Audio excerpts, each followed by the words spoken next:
All right, Happy and Fit. It is 2.0 of our virtual retreat. I know I wish so badly we could be all together in person, but this is just, I don't know. We would have spent the day together anyway. I wish it was in person, but this has been amazing. I'm blown away. I legitimately am tearing up just listening to the radiating souls on our team and just knowing that you're showing up and getting poured into, and you're here for a reason. You said yes, that you have everything within you to do whatever you want. And I just think that it's cool that you're here.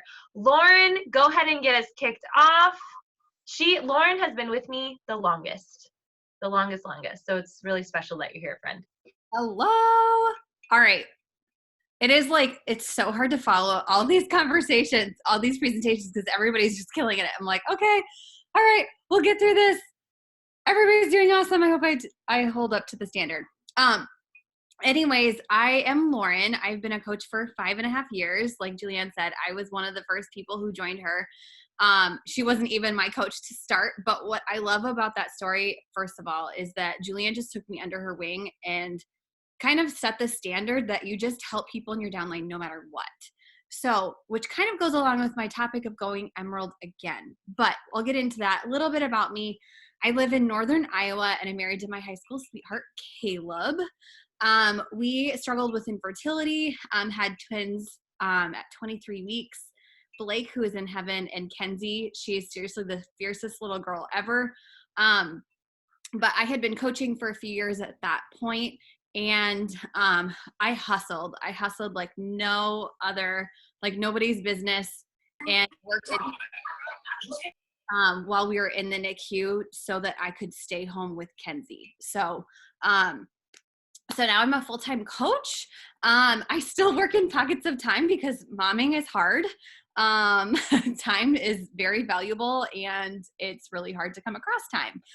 You never really understand that until you are a full-time parent. But anyways, I started my journey because I struggled with yo-yo dieting. I struggled with being consistent, and it is the whole philosophy that I have with going emerald again stems back to why I started. I had no desire whatsoever to earn an income, to build a business. I actually didn't even know that was like a thing. I just thought that people were crazy Beachbody people who loved fitness programs and like traveled places and did like workouts together. Like that's what I thought Beachbody was. So luckily for me, I started out, and I remember my first conversation with Julianne. She asked me, who do you know that would want to do this with you? And so you heard Lindsay earlier. She was the very first person who joined me. I had done a program. I invited her to do it after I had already completed it because I loved how it affected me. And it's so funny. I just started PIO again this week. You guys, I haven't done it in so long. It was the first program that helped me just cross the days off and take it one day at a time and fall in love with the process. And with doing that program, I just started inviting people to do it with me. I wanted people to feel the way that I felt before I even knew what coaching was. So I think sometimes when we become coaches, we get weird about it, about inviting them, thinking that we're trying to sell them on something, but we have to take ourselves out of the situation, and we have to remember that we want the same thing that it did for us. So with going emerald again, first of all, it's important because, one, this is something that I've been telling my new coaches when they join. Who do you know that would want to do this with you? Because that was a simple language that helped me go emerald. But I also know that my new coaches, they want to get results themselves. So I asked them who would want to do this with them so that they have more skin in the game. Because a lot of people that I connect to the team, I met them on Instagram, and when they join the team, I'm the only person they really know. And so I want them to feel more connected and to link arms with more ladies, and they're going to feel more comfortable if they have someone else with them that they already know, and having more skin in the game, they're going to get results. And I think a lot of times a huge fear that a lot of people have is that they need to know everything, and they need to be this amazing leader before they can invite other people to join them. But something Trina Gray just said recently that I love so much, You just have to be one step in front of them. So if that means that you've done day 1 of your workout program, you can invite someone to join the team. If you have added one coach to your team, you can invite another person to your team. So super simple. You don't need to know everything. Lindsay joined me when I had been a coach for 2 weeks. I did not know the whole business. I did not know the whole comp plan. I just knew that she would want to do a program PIO with me and she would get great results. So that's why it's important to get more skin in the game. But consistency over time matters. And you have heard from so many people today that you need to know what your metric is. So when I say go emerald again, that might mean going emerald again in your spouse's business. It might mean you add one coach to the team on your business and one coach from your controlled account. It might look different for every single person. So just keep that in mind. But if you continually add 2 coaches to your team a month, one, you are not going to be, you're always going to be in phase 1. And that's one of the biggest things that I see coaches make a mistake of, is that they go emerald and they stop. So if you make that a metric to do in your business every single month, even after you hit diamond, you continue to add 2 more coaches, that's going to be a game changer. Another thing that I noticed with coaches is that they hear the word diamond and they're like, oh no, I'm not ready for that. But if you stay in phase 1 and just focus on adding 2 people to the team every single month, that's going to get you to diamond at some point. So, and also realizing that not everyone who joins the team is going to love it as much as we do. So if we're continuing to make it a metric to add people to the team, you're not going to be defending emerald. You're not going to feel like you're defending diamond once you reach those ranks. So just to give you an idea, if you were to add 2 coaches in May, 2 coaches in June, 2 coaches July, and 2 coaches in August, you now have 8 personally sponsored coaches in 4 months. You're a diamond business in the making because you need 8 personally sponsored coaches, and you're creating duplication in your team. You're teaching them the importance of this metric as well. Chances are a few of them are going to go emerald as well, and you are going to be on your way to going diamond.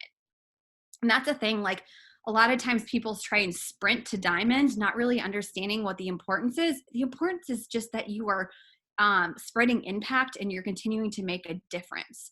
So I also just wanted to mention here that if you have already hit diamond, or if you've already hit emerald, gone emerald again this month, go emerald again. I always, the biggest mistake I made as a new coach when my metric was Success Club is that if I hit Success Club, I would stop and I would save people for the next month because I wanted to make sure that I hit Success Club in June. And that was a big mistake that I made because I was living in a scarcity place. And I know now there are so many people out there that need this. And so if you've already hit emerald, I'm going to challenge you to stop thinking small and to just go out and help 2 more people. So whether your metric is to go emerald in a week or emerald in a month, it's just so important to continue to invite people to this team because this team changed my life. I was a yo-yo dieter before I started this. I would still be a yo-yo dieter if I didn't have this. I've watched it continue to impact people on my team, people who struggled doing this journey on their own. And then once they drew a line in the sand by joining the team and becoming a coach themselves and sharing their journey, they got lifelong results. And that is the most incredible gift we could give to anyone. So how to go emerald. So you're like, okay, I get it. I need to go emerald. So I'm just going to quickly share what my strategy is every single month. So the really cool thing is that you're a part of a team that creates so many tools and so many opportunities for you to make this metric happen every single month. So I love having like a PDF to send to people. You guys have the sneak peek to live more fit. You can always add people to this, but this is how I break my month up. I generally invite to something for 2 weeks and then it starts. Because what's going to happen is you're going to have people who like will filter in like right after it ends, but then I'm starting to invite to the next thing. So for the first half of the month, actually, you know what? I'm going to go opposite here because we're like halfway through the month right now. What I would start doing now is I'm going to start inviting to the next team challenge.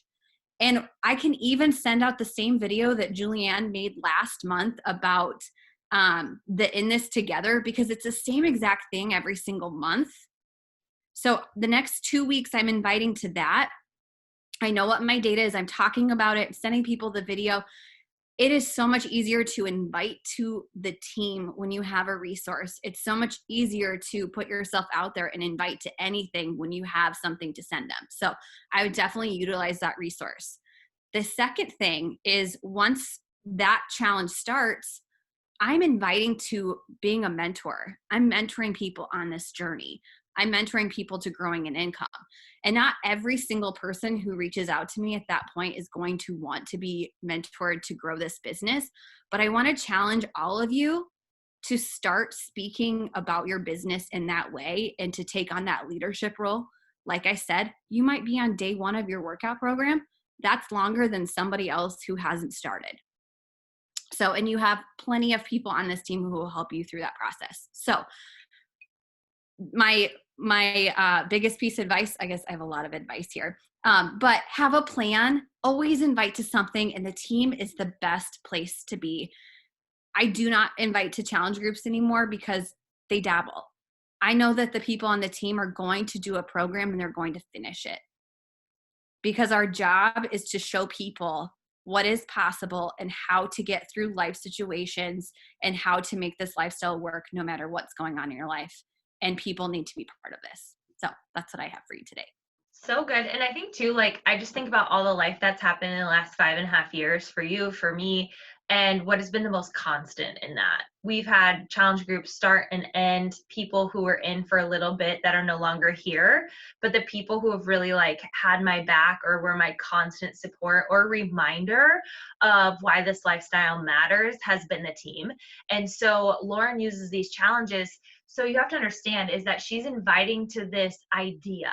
She's inviting to this lifestyle. She's inviting to follow through. She's inviting to the ultimate accountability, and not an end date. And so that is what's been so powerful. So Lauren, you're amazing. And that philosophy, did you guys see that? That's for all of us. If you're a coach, Emerald, Diamond, and did you see that if you just do and help 2 coaches a month for 1 year, that's 24 coaches. But I want you to think about like, what that does for them too. Like 1 out of those 24 coaches, 1 of them are going to change and get off medications. Maybe 1 of those coaches might add more income to their family. 1 of those coaches might have a better relationship with food and their body. Another, maybe all of them, I don't know, but I think it's just that philosophy. It's not that hard. And so if you're a coach, go Emerald, go Emerald. If you're Emerald, go Emerald again. A Diamond, go Emerald again. But you can see how you can go Diamond again within a few months if you just use that philosophy. Super good. Kara, you are up next. So good to have you here, my friend. Hi. Okay, so I had to take a quick bite of greenhouse because my husband was amazing. So if you guys saw Lindsay's first picture, she was at greenhouse, which is one of my jams in Cedar Falls, and I'm so excited that they're opening back up. But I am so happy to be here with y'all this afternoon. I wish we were in Milwaukee because, as you can probably tell already, I am an extreme extrovert. I connect so well with people, and I miss, like, I got to see Steph Muller yesterday, and we like hugged for like 20 seconds, and it was the best hug ever. So I wish we were in Milwaukee, and at the same time, you know, got to be safe, and I know we'll get there eventually. So, let's go to the right page. Okay.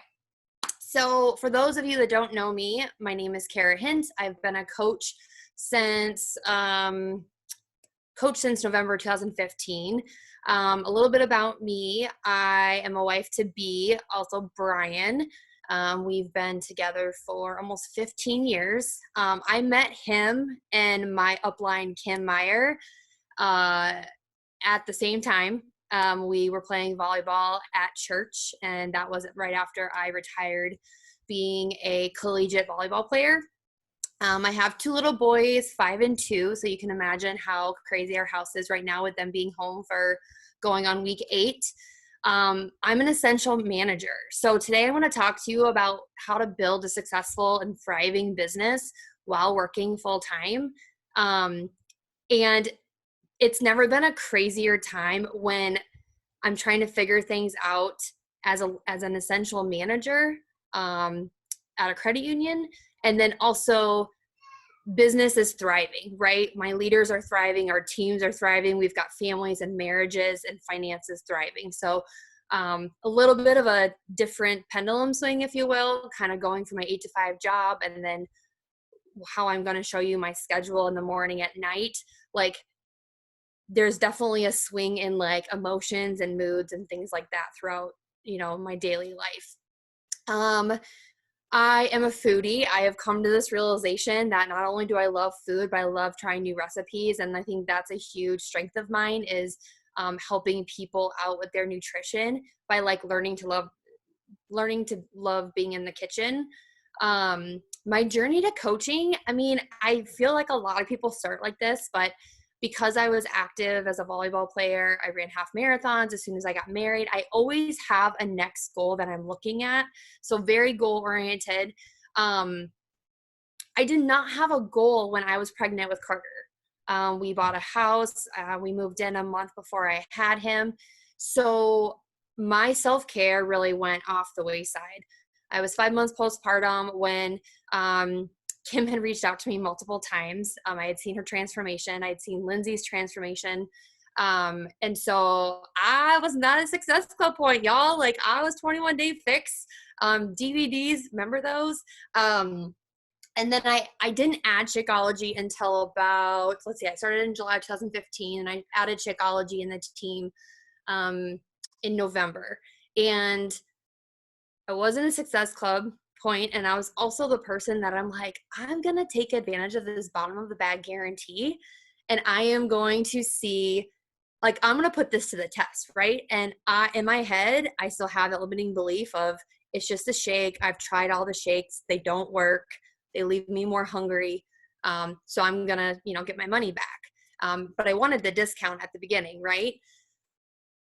That was almost 5 years ago, and I've never looked back. So today, as you can see, I'm still working full time. I have goals that naturally have just blossomed over the last years after I've seen what other people are capable of, and I've definitely quieted those limiting beliefs. But today, after having 2 pregnancies, a lot of stress in my life, health issues with family, working full time, wanting to pour into this business more and more with the leaders that are showing up. I'm in the best shape of my life, physically, mentally, financially. Brian and my marriage is thriving. We feel like we are better co-parenting than we ever have been. So I hope to bring some things that have really helped me become successful in working more than 40 hours a week, and then also having a thriving business. So okay. So my 4 ingredients for long-term success. All right, Danny, there's multiple coaches that have talked about, you have to take care of yourself first, okay? Because how you treat yourself is how you treat your relationships. And the one thing I want you guys to come out of this with is that this is a relationship business. There's products involved. There's results involved. But if you can't take care of yourself and connect with others about how you take care of yourself, that is a major roadblock right away. So I'm going to talk about time management. I'm going to talk about communication, and I'm going to talk about consistency. Okay. There are very detailed things in this business that you will learn as you go. You will probably do them and then learn, oh, that's why that worked, or, oh, that's why that didn't work. Okay. I've put in the chat multiple times today is that it is a do and learn business. Okay. So when we talk about, when we talk about time management, okay, so in the next slide, I'm going to show you my schedule and show you kind of how I piece things together. But when we talk about time management, I'm going to talk about brain dumping, okay? How many of you switch roles in your life, in your day-to-day, and still keep on thinking about something that is in another role. Maybe it's a fight you had. Maybe it is something that somebody said to you at work. Maybe it's that person that really wants to sign up and you haven't sent that share card out yet, but then now you're going to work. Okay. So one of the exercises that I have really incorporated into my weekly routine for sure, but really my daily routine too, is brain dumping. Not only does it bring you clarity, but it also, if you have the feelings of overwhelm and anxiety, it can bring you that sense of clarity. And then it can also help you start prioritizing. Okay. Maybe things take up more space in your mind than they actually do to take action on them and complete them. Okay. So one of my things about working from home, especially right now, I love to go to the coffee shop like on a Saturday or Sunday. And one of the distractions I'm finding from working from home is that load of laundry. I can't see an empty spot on my kitchen countertop right now. The toys are all out again, So some of those things, they're taking more space up in your mind. How long does it take to load the freaking dishwasher? How long does it take to clean up one room of toys? Yes, they're probably going to get back out 5 minutes later, but just to have that leave your mind, because it's actually taking up more space there than it actually does to actually just do it, right? And that can be the same thing with coaching and inviting. How long does it really take to send 5 invites? Because in your head, it probably takes a lot more time than it does to actually do it. Okay, so brain dumping brings the next phase of prioritizing. So scheduling priorities. This is an aha moment that I had while listening to Women Inspiring Women podcast with Melanie Mitro. Sunday nights are huge for our family. Sunday nights, before being a coach, I would be in the state of overwhelm. I would be in the state of, I don't want Monday to come. And the Monday feeling would seep into and steal the joy of my Sunday night. I still make posts about this on a Sunday afternoon, on a Sunday evening, when I know the person I'm speaking to that doesn't have that fire at work anymore. They need something else. They need to choose themselves first. I know that this kind of post is going to speak to them. Okay. So when I talk about scheduling priorities when I talk about Sunday priorities, I do a couple things. I talk with B about our next week, what's going on in a typical world when we're not all home. Like what activities do we have? Do we have swim lessons? Does he have to work? Does he have rehearsal for church? Do I have a team meeting? Am I speaking on a call? We also talk about family prepping. We talk about we have the meal prepping, and then we also start talking to our boys about how fun and exciting they're going to have going into the week. Because the last thing I want is my boys to dread Mondays, right? They had 4 days with mom and dad on a typical schedule, and then they would go back to daycare Monday morning. I don't want them to have that same feeling, and I believe it will open the doors of communication as they get older as well. Kristen and I, my success partner, and my co-founder of Team Fit and Fearless, we talk every Sunday about our connection calls, which she's going to talk about next. But we make a plan, okay? And it just like with anything, your nutrition, your workouts, when you have a plan, it's taking less time, right? And if you are working full-time, or if you're a full-time stay-at-home mom, I'm not just talking to the person that goes to another building and has another role. From what I've learned about stay-at-home moms, they have just as much of a crazy schedule, and it's all up to them to structure it, right? They don't have a job structuring it for them. Number 3, do your IPAs first. Okay, this is from the Get Over Your Damn Self book. If you haven't read that, I highly recommend it. IPAs are income producing activities. Okay. So one thing I really learned going through this process, not pregnant, postpartum, mom of 2, now to 3 years of huge upgrades at my work plus COVID. It's, if you're not inviting, you're not growing, right? you're retracting. All right. So your business is either growing or retracting. It's not staying the same.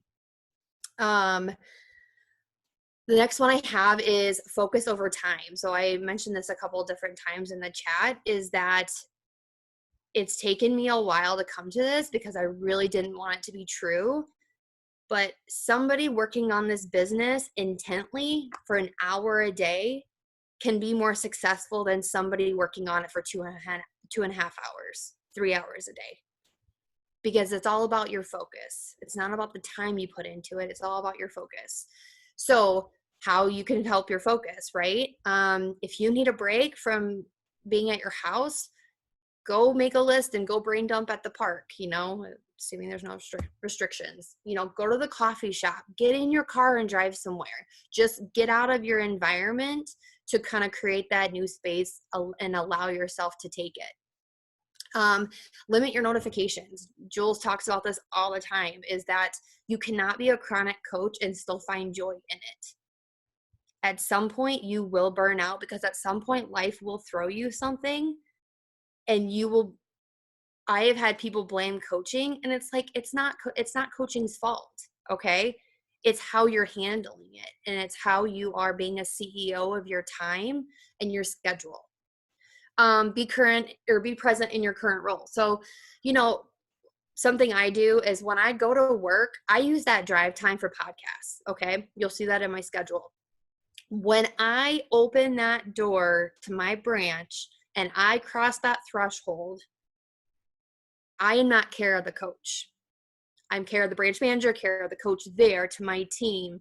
But I have to make that like physical transformation, because it's not fair to my team there if I'm still thinking about, the leader that's on fire or the coach that's ghosting me. All right. The third one, get in and get out. So here, I'm gotta move my screen here. Coaching is not your life, right? Can you guys see that? You guys probably can't see that. Sorry. Get in and get out. Coaching is not your life. I love this. When I think about this, Steph Muller's probably taught me about this the most, and I love this. This is like what I love about who I get to do this with, is that I am learning from them as much as hopefully they're learning from me. And Steph has really been very direct about, hey, I want to talk about my farm life. I want to talk about my kids. I want to talk about my husband who was very skeptic of this, but she is slowly bringing them into her story, and she's crafted it so well. You guys should go look at her page, because she has so many likes and loves and comments, and her engagement is just crazy. Elite top 10 crazy. I'm just going to put it out there. My next best practice is efficiency and alignment. You have to know what you're going to. So you have to know what you're going for. So if you want the focus, it starts with setting your goals. Okay. And with setting your goals, is it a metric? Is it income? Is it impact? And then also, what are your expectations? How long is it going to take you to get to this goal? There's a lot of people that talk about when they're starting somebody, on the challenge pack, and then the first month, well, Danny Detra talked about this. She's like, I gained, I didn't lose any pounds, and my goal was to lose 10. All right. Well, what was your expectation? How long did you want it to take you to get there? And some people were like, well, I don't know. I never really had that conversation with myself. Okay. So set your expectations. Have a timeline. And then also, when you get to work, set your timer. That is probably the biggest gut check. I now set my timer for crafting posts. I'm a feeler. So if I told this to Kelly last night on our one-on-one, but I am not somebody that schedules all my posts for the week. I have to take a look at my day and ask the question, who needs to hear, what does the Kara before this need to hear today? And I'm such a feeler that I have to craft my posts at that moment. I might have something lingering, but it's just all about that feeling behind it and being authentic. And then the last thing I have is communicate with your home team. Celebrate all wins, big or small. I think a lot of success that comes from my downline and their husbands jumping on, and Team Fit and Fearless's husbands jumping on, is that they see a change in their wife, and their wife is communicating why they feel so good, right? Let them know what you're doing and why you're doing it. That way, if they catch you scrolling, it might be a good accountability gut check, right?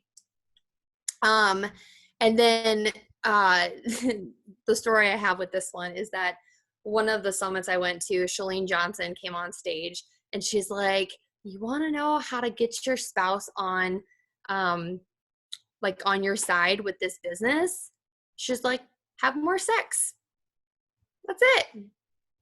And she like dropped the mic, and then she left the stage. She came back, but it was so like, people are simple, right? And so if your spouse, if your significant other is not there yet with you, what are some ways that you can show like that you're changing, that you're leveling up, and like what does it mean to them, right?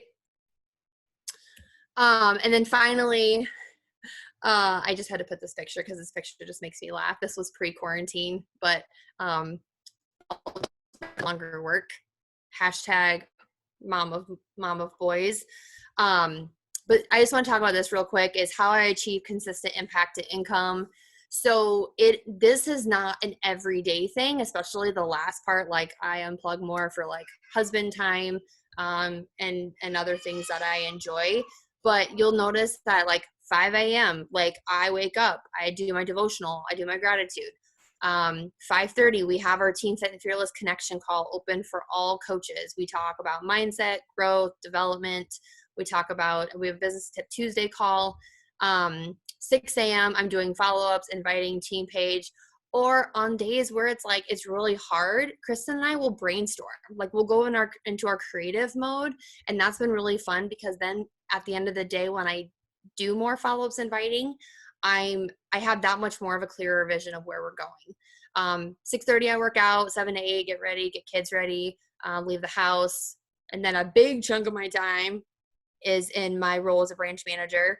And then I have, unless qual is happening, and unless I'm communicating like a big goal to be ahead of time, 5:45 to 8:30 is usually unplugged time. Like I put my phone, I have it face down, I have it in the kitchen counter. I don't take it to the dinner table. I don't take it into other rooms. And then 8:30 to 10:30 is follow-ups, inviting, and then I post my stories. So one of the things I wanted to speak to too really quick is that when stories came out, I feel like there was a lot of hesitance about stories, because people were like, I don't want to be on my phone all day. You don't have to. So what I do is I'll take pictures or videos or boomerangs of everything during my day. It takes 2 seconds, right? And then I save them. And then at the end of the day, I craft my story behind the entire day, because really sometimes you don't know where you're going during that day. You don't know what's to happen. And sometimes it gives me a way to reflect on the day, which is super nice. And then I don't feel like I'm on my phone all day either, especially on the weekends. I still do this practice. So a lot of times if you're viewing my stories, you'll see that my stories have been good for, like up for maybe 5 minutes, 10 minutes, and it's probably almost 10 o'clock at night. And that's what's working for me right now. So I encourage you to try it if you feel like you are glued to this throughout the day. So that is all I have. That was so good. Oh my gosh. So good. And you guys, Kara and her crew, just like, first of all, they're going to be doing our best practices on Tuesday. And it's just been inspiring. And it just makes sense, Kara, like why you're accomplishing what you're accomplishing is because you are so focused. Like you have reflected. I love the brain dump, because how many of you have ever felt overwhelmed? So as you're going into the week, brain dump, like what do you need to do? What do you want to do? What, like all the things. And it's like, oh, setting a share cart takes 1 minute, and then crossed it off. Like awesome. That was super good. So amazing. And now your success partner gets to go up right after you. Kristen, we're so excited to have you. Go ahead.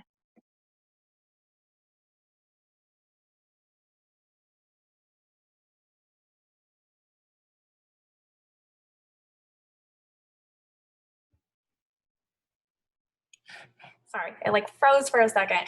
Okay, so I am Kristen McNeese, and a little bit about me. Let me expand this. We live in the country in northern Iowa. I married into a farming family. I'm married to my middle school sweetheart. We have been together for almost 17 years, so over half my lifetime. We actually were a long distance relationship until we got married. We have 3 children. Aiden just turned 7. Grayson is 4.5, and Emerson, who we always call Lou, is 2.5. I'm a substitute teacher, and I private tutor along with volunteering in various ways in our church and in our community. So I call myself busy but blessed, because I choose my busy, and it's a blessing the way I've chosen it. My journey to coaching, I started my journey at 5 weeks postpartum. Actually, I was in labor with my second when Lauren had messaged me, and she was like, hey, you thought any more about coaching? And literally was in labor. I was like, hey, send me the videos. Checked out the videos while I was in labor. 5 weeks later, I was really struggling with my nutrition.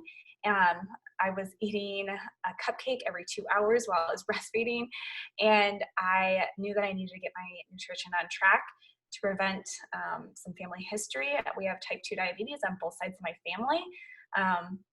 And so not only did I lose the baby weight, but I ditched that cupcake eating habit. Granted, I still love my cupcakes, but I have much more control over it than I did at that point. And I went on, I had a second very successful breastfeeding journey, definitely even more successful than my first. And then I went on to have a very fit third pregnancy. You guys, I still had my obliques on the day that I went into labor with my third. I did burpees that morning. So I had a very fit third pregnancy, and that just went into a very fit postpartum journey second time around. And I've just continued to share my journey authentically and help other women with theirs. So I'm going to switch to the next one. How you can be consistent in connecting to the community. One of the ways that we do this is through message threads. And I do this a couple different ways. I have message threads on Facebook, but I also have text message threads. So there are like certain people that I text Monday through Friday, just to make sure that they're getting their ish done, and how they're doing, what their wins for the week are, that kind of stuff. And we also have message threads in, pushing for leadership, whether that's Emerald, whether that's Diamond, but just in general, those that are pushing in this business, and how they can continue to excel. And we just do that through message threads, and that helps them to continue to be connected to those that are doing the same thing as them, that are wanting to level up just like them. Kara's touched on this a little bit already, but she and I had been Zooming in the mornings for years. And then Philly happened, and she texted me, and she's like, hey, what would you think about opening up and doing a connection call? And I was like, sure, heck yes, we're up anyways. Why not invite some other people along with? So we started doing, we call it our connection call in the morning, and it is Monday through Friday, and it is like 15 to 20 minutes. Generally, it is like some sort of PD that we have gleaned. Like the last couple of weeks, I've been able to maximize on what I learned from the Rise X Live conference and sharing different topics from that a few days a week for the last couple of weeks, and which is amazing, because if I'm going to invest money in them, why not take that investment and pour it back into our team? I think that's important. If you're learning something, you need to share it, because when you share it, you learn it better. So we do that Monday through Friday, and Tuesday is always our business tip, and sometimes we throw a little bit more business tip in on Thursdays. But for the most part, it's just connecting with the ladies that are on our team, because the more that you connect, the more that you're committed.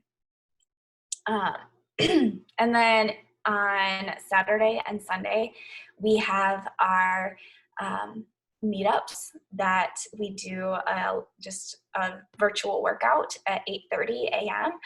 And this has been very fun because, you know, it generally starts out, but we're just chit-chatting for a while on Saturday and Sunday morning, and then we get to our workouts. But it's so much fun because it's just so real, and you see the chaos in other people's households as well. And it's fun to see that, like, to know that you're not alone in your chaos, and to know that you can still take care of yourself through the chaos. And then lastly is live events. And I think of, you know, we had NOLA. NOLA was amazing. We had 2 years of indie. And those were so, like, vital to just growing not just your mindset in this business, but growing your connections and growing your commitment in this business. But then I also think of the more local meetups and how much fun we've had doing those. Kara and I were just talking this last week about how we look back and our very first, you know, we went from very humble beginnings for meetups. We started with a meetup at a church and just doing a workout together and having lunch together, to now we host our very own diamond event. This will be our second one. We had to postpone it, but we were having it come in at the end of June, and we're super, super duper excited for that. But we just have these different meetups throughout the year. We're trying to do it at least quarterly.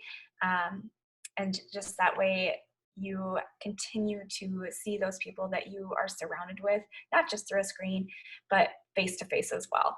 So you've got your different ways of connecting to the team, but when you connect to the team, you deepen your commitment, and you go 2 feet in when you are connecting to the team, because you can say that a workout didn't work for you, you can say nutrition didn't work for you, but you can't walk away from relationships just as easy as you can walk away from a workout that you didn't like or that you've fallen off the bus with your nutrition.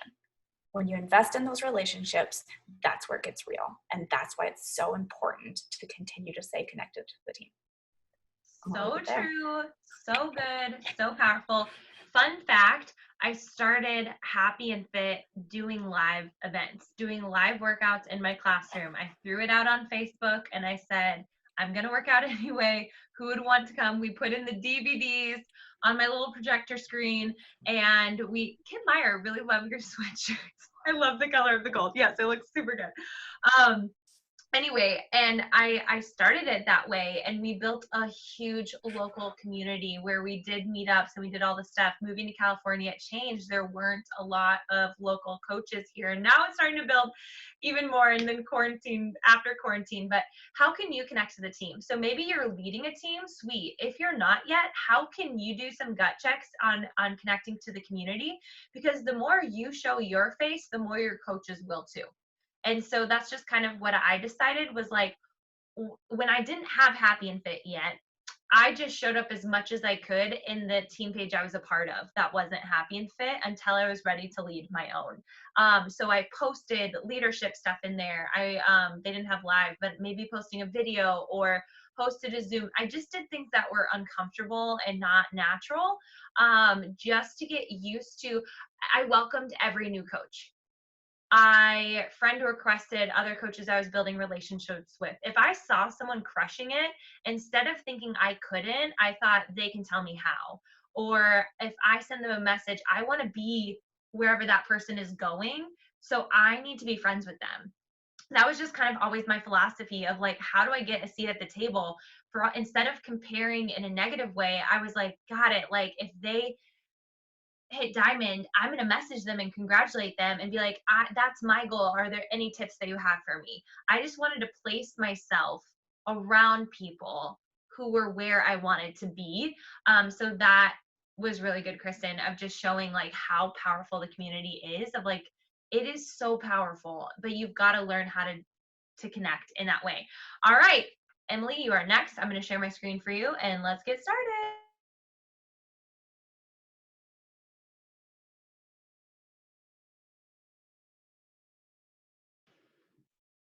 Okay, so this is something that's, like, really clicked for me in my business just recently, and, like, it's just a continually evolving thing for me. and just, it's the inches, you guys.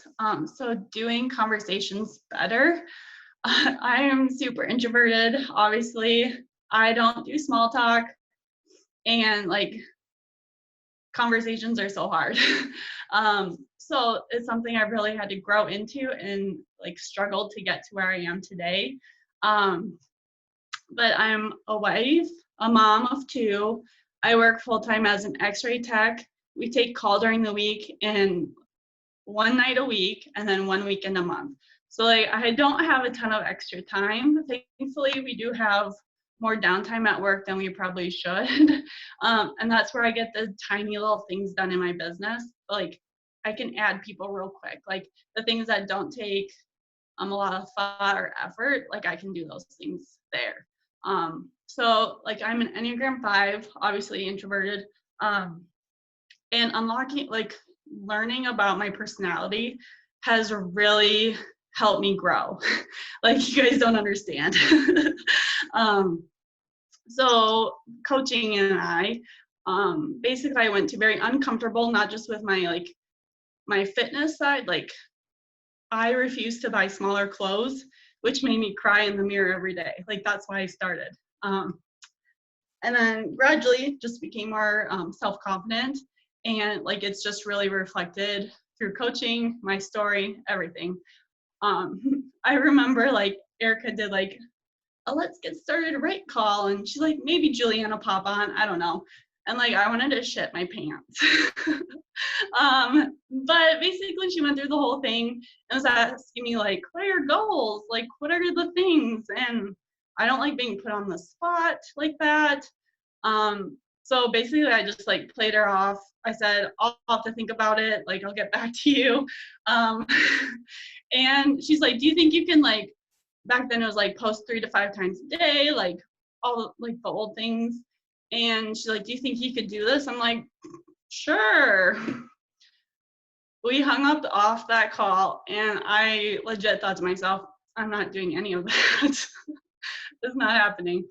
And so I went from that to saying, okay, fine, I'll try it. Like, and that just got, that came from being so connected with the team and getting to know more people in like Erica's challenge groups, Team Happy and Fit. Like, it's just a constantly evolving thing for me.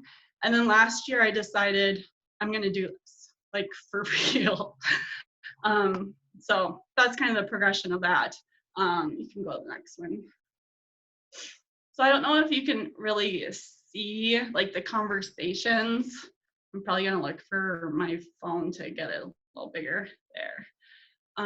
So like these are very recent things in my business, and I'm hoping to see like more things like this with like my new strategy. Can you scroll down just a little so you can see the words? Maybe. Yeah. Yeah, so my first point is just be authentic. And before I even go into that, like my like thinking of all this, like my idea was like the conversation starts before you send the DM. And that's how I think we get better conversations, is when we realize that, and we can kind of set the tone for like how people view you. So like be authentic. So that first post is something I did recently. And like the picture that went with it, I was legit in my pajamas with all these vegetables around me with this giant knife, and I was just like chopping veggies. What? So last night I went to the grocery store, ended up grabbing a few veggies too. I decided to shred them myself instead of buying frozen. Like, to me, that implies like, I'll just do it myself. Like, I'll save a few bucks, like whatever. And then I put my favorite way to meal prep. Most people would expect like a legit tip, like something actually useful. But like I put in my jammies, like I don't know, I think that's funny, but a little unexpected. And then I admitted, like, this is new to me. Like, I don't meal prep very well. Like, it's just not something I'm used to completely, at least not like incorporating the veggie part. And then I said, I have been working on the to be mindset. And people like me, like to be mindset, like that just sounds like a weird, like crazy title. I don't know. And then I added like the 2 bunnies, and I said, it's a little hippy dippy for me, but it's working. So like, to me, like that's just speaking to people just like me. And then I added a legit tip of like what it actually is instead of just being funny about the whole thing. And then at the bottom I said, P.S. using the biggest knife makes me feel all chefy and fancy. Just bringing like my humor back into it, because I want people to like understand that and get to know me better through that. So like, be authentic and share your weird to attract your weirdos. So those funny thoughts that happen when you're like in the shower or just doing like the randomest thing, and you, like your little sense of humor that pops through, like mental note that, write it down. You're gonna share it later, like you should at least. Your personality traits. So like I'm all about like my Enneagram and like connecting with people who are very similar and like relatable to that. So I want to like put it out there, like, this is me, are you like me too? Because we should chat. And then like on Facebook, I feel like, and then my Instagram stories, I'll share like funny, sarcastic memes, or like whatever I see throughout the day. I did that, which Disney princess do you feel like? And it was the chicken from whatever, that ocean one. And so many people thought that was hilarious. I know Nikki shared it. Moana, yeah. So I think that's that with that first point. So the next point, so if you're posting like who you are, your funniness, like all the things, people are gonna find you relatable. And that's like what I want to do, because that's how I want to set the tone, because then I feel like the conversation is already like flowing. It's so much easier to get it started. So this girl, she liked the post recently. So I just sent her like a kind of a cold invite.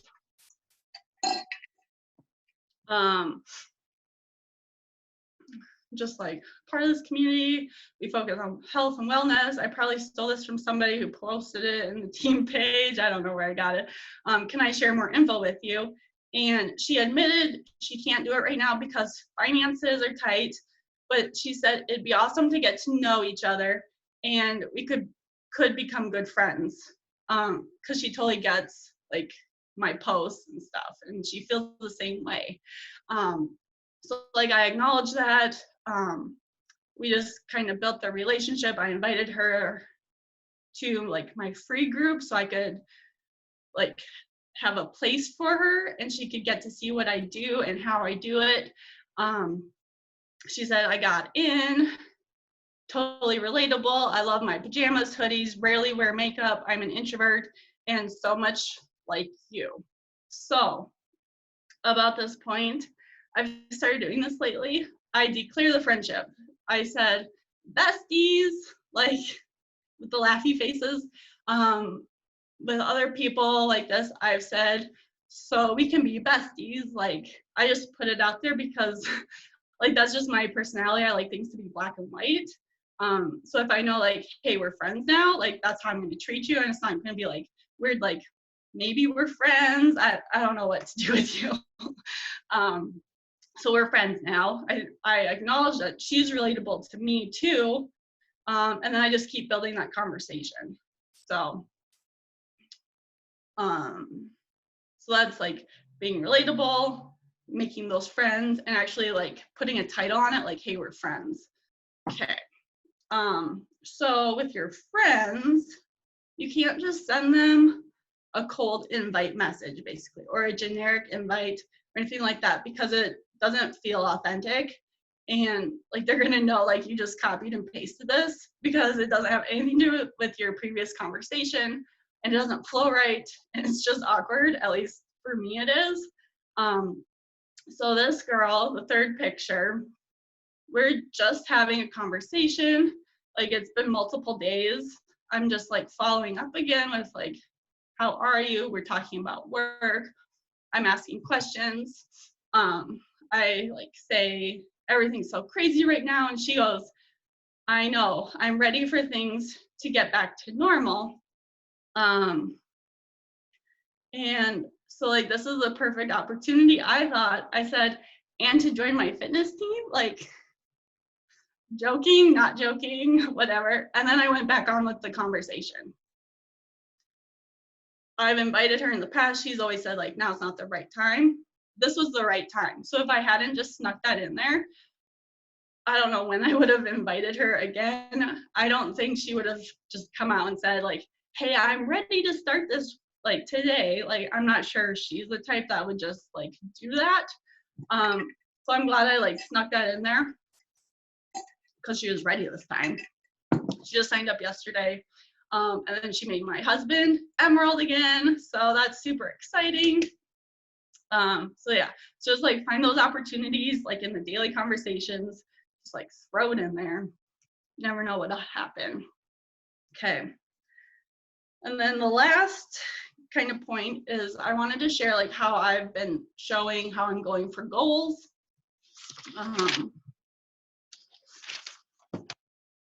I'm like laying it all out there, you guys. And I like stole this from Julianne with her 10-star goal. I'm like, well, I can do the same thing with going diamond again.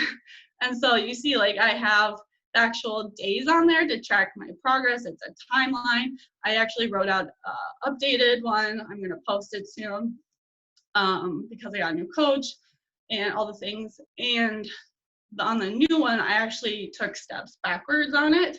And I'm including that and saying how like reaching goals is so glamorous, but like the actual part of it like is hard work. Because I want people to see that, because if they don't see me going for the goals, they're just gonna think like this is so easy. And then when they get in it, it's not what they thought. So like I'm leading with my heart.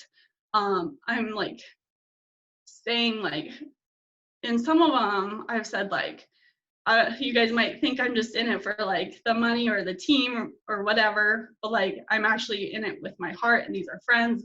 And then at the bottom of that, I tell them like what I'm about: fitness, friendship, food, and finances. And then I just put like are you in it yet? So just like break it down. I share this on my, like as a post on my social media. I share it in my team group. Everybody gets to see it. I don't care. Yeah. And like, and then I had written something about like the team, like you have to like rally your team. You have to serve them first, and then you have to rally them. So like how I've been serving them lately, like this last week, which I think is a good theme that I'm going to keep going with. We did a consistent check-in. So every day we checked in on our workouts, and then sometime in the day I shared like a 2B mindset tip. My community has never been so engaged ever before.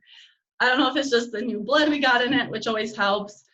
People are just really committing to their own journey, and I love it, and they're sharing it, and it feels so good.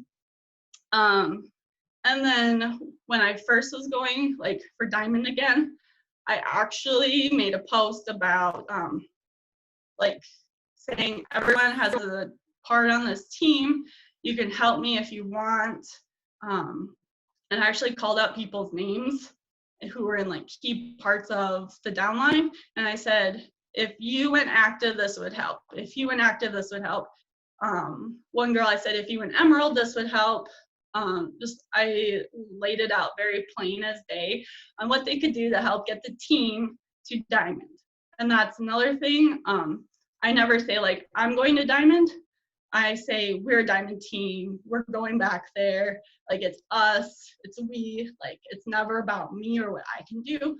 It's a collective thing. I think that's all I got for you. So proud of you. And like, you guys, if you know an Enneagram 5, so Emily and I laugh. So Emily in an unhealthy way comes to me. And when I'm unhealthy, I go to her, like in a negative way. Like, but it's really funny because we like go back and forth. But like, this works for her because she knows herself. Like this, it is just so fun to see you using your humor and the way, like the fact that that person joined you with that invite, like it just shows that like you have, it just makes me so proud. And Emily is like that, just like that quote Kim shared. She's like, think about how she's checking in with her community. She's not just signing them up to get to a goal. Like she knows what she's inviting to, but she's also the type of person that wouldn't join because she wanted to do Body Beast. And like she didn't know Body Beast existed, and she I didn't want to do the girly workouts. Like, yeah, she didn't want to do the girly workouts, and then she heard about Body Beast, and that is what helped her sign up. But she is the most loyal person because she has done, like, she was the most skeptical in the best way. Like she looked at and examined every angle of like why I could do this and why I wouldn't want to do this. And now that she's fully in and committed, by the way, isn't now, was when she joined for Body Beast. Like that's when she knew she'd be in, even though you did want to quit that one time, but then you couldn't because people were still like renewing their stuff. That's really, really funny. But you finding your voice, girl, like just inspired so many other people to find their freaking voice of like putting goals out there, whether people were like, this is weird or not, or what does that even mean or not. Like you were just like, no, because what you focus on expands. What you focus on expands. And the girl is crushing it. Emily's crushing it. Like she's just doing it and doing the things, and she's helping new teammates get started. And I'm so proud of you. All right, Kim, you are up, friend. Awesome. Yes. Okay. So this sweatshirt arrived on break. I was so excited that it was here, and I was like, I'm going to go change. So can we also just give a huge shout out to Morgan Brill for setting up this little shop so that we could all have some cool gear out there. Like earlier I had on a gray and black one that I got the original time we like way back in the day. So all lovely stuff. I'm so grateful, and I'm going to wear this yellow constantly. And I do think there will be a Who Wore It Better happening very soon. Of course, Faye wins. But let's get rock and rolling. There has been so much amazing content. Like, can we just also give a round of applause to all the other presenters that have happened already today? You are not going to hear, maybe some of you are thinking like, I've heard all this before, but you know what? There's no secret. There's no like magic thing. And no matter what we say, you just have to be in the right moment and the right time to hear what you need, because it's all the same stuff. There's no like, nothing special. It's just being consistent. And that is what my topic is about today. It's about being consistent. And so I'm gonna share my screen. We'll do this. All right. So consistency matters. Consistency matters so much. All right. And so a little bit about me, if you don't know who I am a mom of two. I'm a wife to a fourth grade teacher. We moved to Vinton here to actually go to my job. I'm a former educator myself. I've taught first grade, fourth grade, ELP, technology. Then I became a technology coach, got my second master's, and was like, hey, I'm going to keep climbing the ladder, because that's the achiever in me, has to keep going and doing something and feel valued because of a fancy title. Okay. So that kind of like achiever piece in me has taken me in a very good place, and as far as like really feeling accomplished and like doing a lot of things and doing some great things for my family and my life. But that achiever piece in me has also taken me down a dark path of like, I have to have those achievements to feel worthy. So for me, this journey has been huge. I've gone from former tech director of teaching and learning here in Vinton for the last, I was like here 9 years. And then I stopped running the rat race for other people, and I started running my own business. And so I found this journey, my coaching journey, is that I was laying on the couch scrolling Facebook, exhausted from the day, knowing that I had to get up right away early in the morning and go serve other people, rush my kids out the door to go get to a job that no one was really caring that I was working so hard and go do all those things. And then but at the end of the day, I didn't have the time and the attention for the people that really mattered. And I always remember telling Josh this all the time. He's really good at like work-life balance. Like he comes home from school and he's home. Like his priorities are like what's happening here. And like, I was like, oh no, I have more things to do. Like people are depending on me. I have to do more. he's always really good at that. He's always like, why are you doing He's this? awake. That's I'm why. doing it for you. I'm doing it for you. Like doing it for the family. And he's all like, yeah, for what? Like you're spending time with us. So when all that switched and flipped, when I started working on me first, and I kind of put my priorities in the chat earlier, but like when I started taking better care of me and running my life instead of letting my life run me, a lot of things changed. So I started this business 100% for the savings because I was scrolling Facebook on one night and I was exhausted and knew I needed to do something different. And I saw Lindsay Mullenbach's transformation and was like, if she can do this, I can do this. We went to college together. Her kids are the same age as me. We got married on the exact same day. Just saying. Our lives are so similar. She lives 30 miles from me. Not even that probably. And so I was like, what I saw her was someone relatable, someone in my phase of life, someone that I knew and trusted. And if she could do it, I could do it. And so I had zero intentions of doing any sort of coaching. I just wanted to get my energy back. I just wanted to feel good again and kind of feel like the athlete that I had been in the past. So I knew things needed to change and I needed a plan for that. When I started coaching, I just became a discount coach right away because, as Morgan talked earlier, like, your concepts of money as you think growing up, like I was the clearance shopper, right? I was like, gotta save every penny you got because you don't know if it's going to stick around. And so I was like 25% savings. That's a quarter of the cost. Yes. Get me in on that. Connected to the team. We ran all of our challenge groups together at that time. It was the bond that kept me here, or that really got me going, and then what keeps me here. So that's kind of like, it wasn't until 6 months later that I really actually started to share things with other people and started going. But when what kind of the whole process is consistency matters. It wasn't just I bought a workout program and looked at it for 5 days before doing it, or like would skip mornings. It was like, no, like when I commit to something, I commit to something. And so I set my sights on it and I changed. I don't have a plan B. I just go with it and I never look back. And so the 4 kind of tips I have for you on building a successful business or any part of your journey. Maybe you're just here right now for self-care. That's cool. Like be here for that and be here for the whole stage. But consistency matters in everything. Now, these 4 slides I'm going to focus mostly on business building, but you have to show up daily. You have to post every single day. When I started this business, like I said, when I started like actually building a business after that 6 months of my own self-care, we were a brand new one-to-one school, which means that all of our high schoolers, about 500 of them, were going to walk out the door with a brand new laptop in their hand they've never had before. Like this is eons ago. Everyone does that now, right?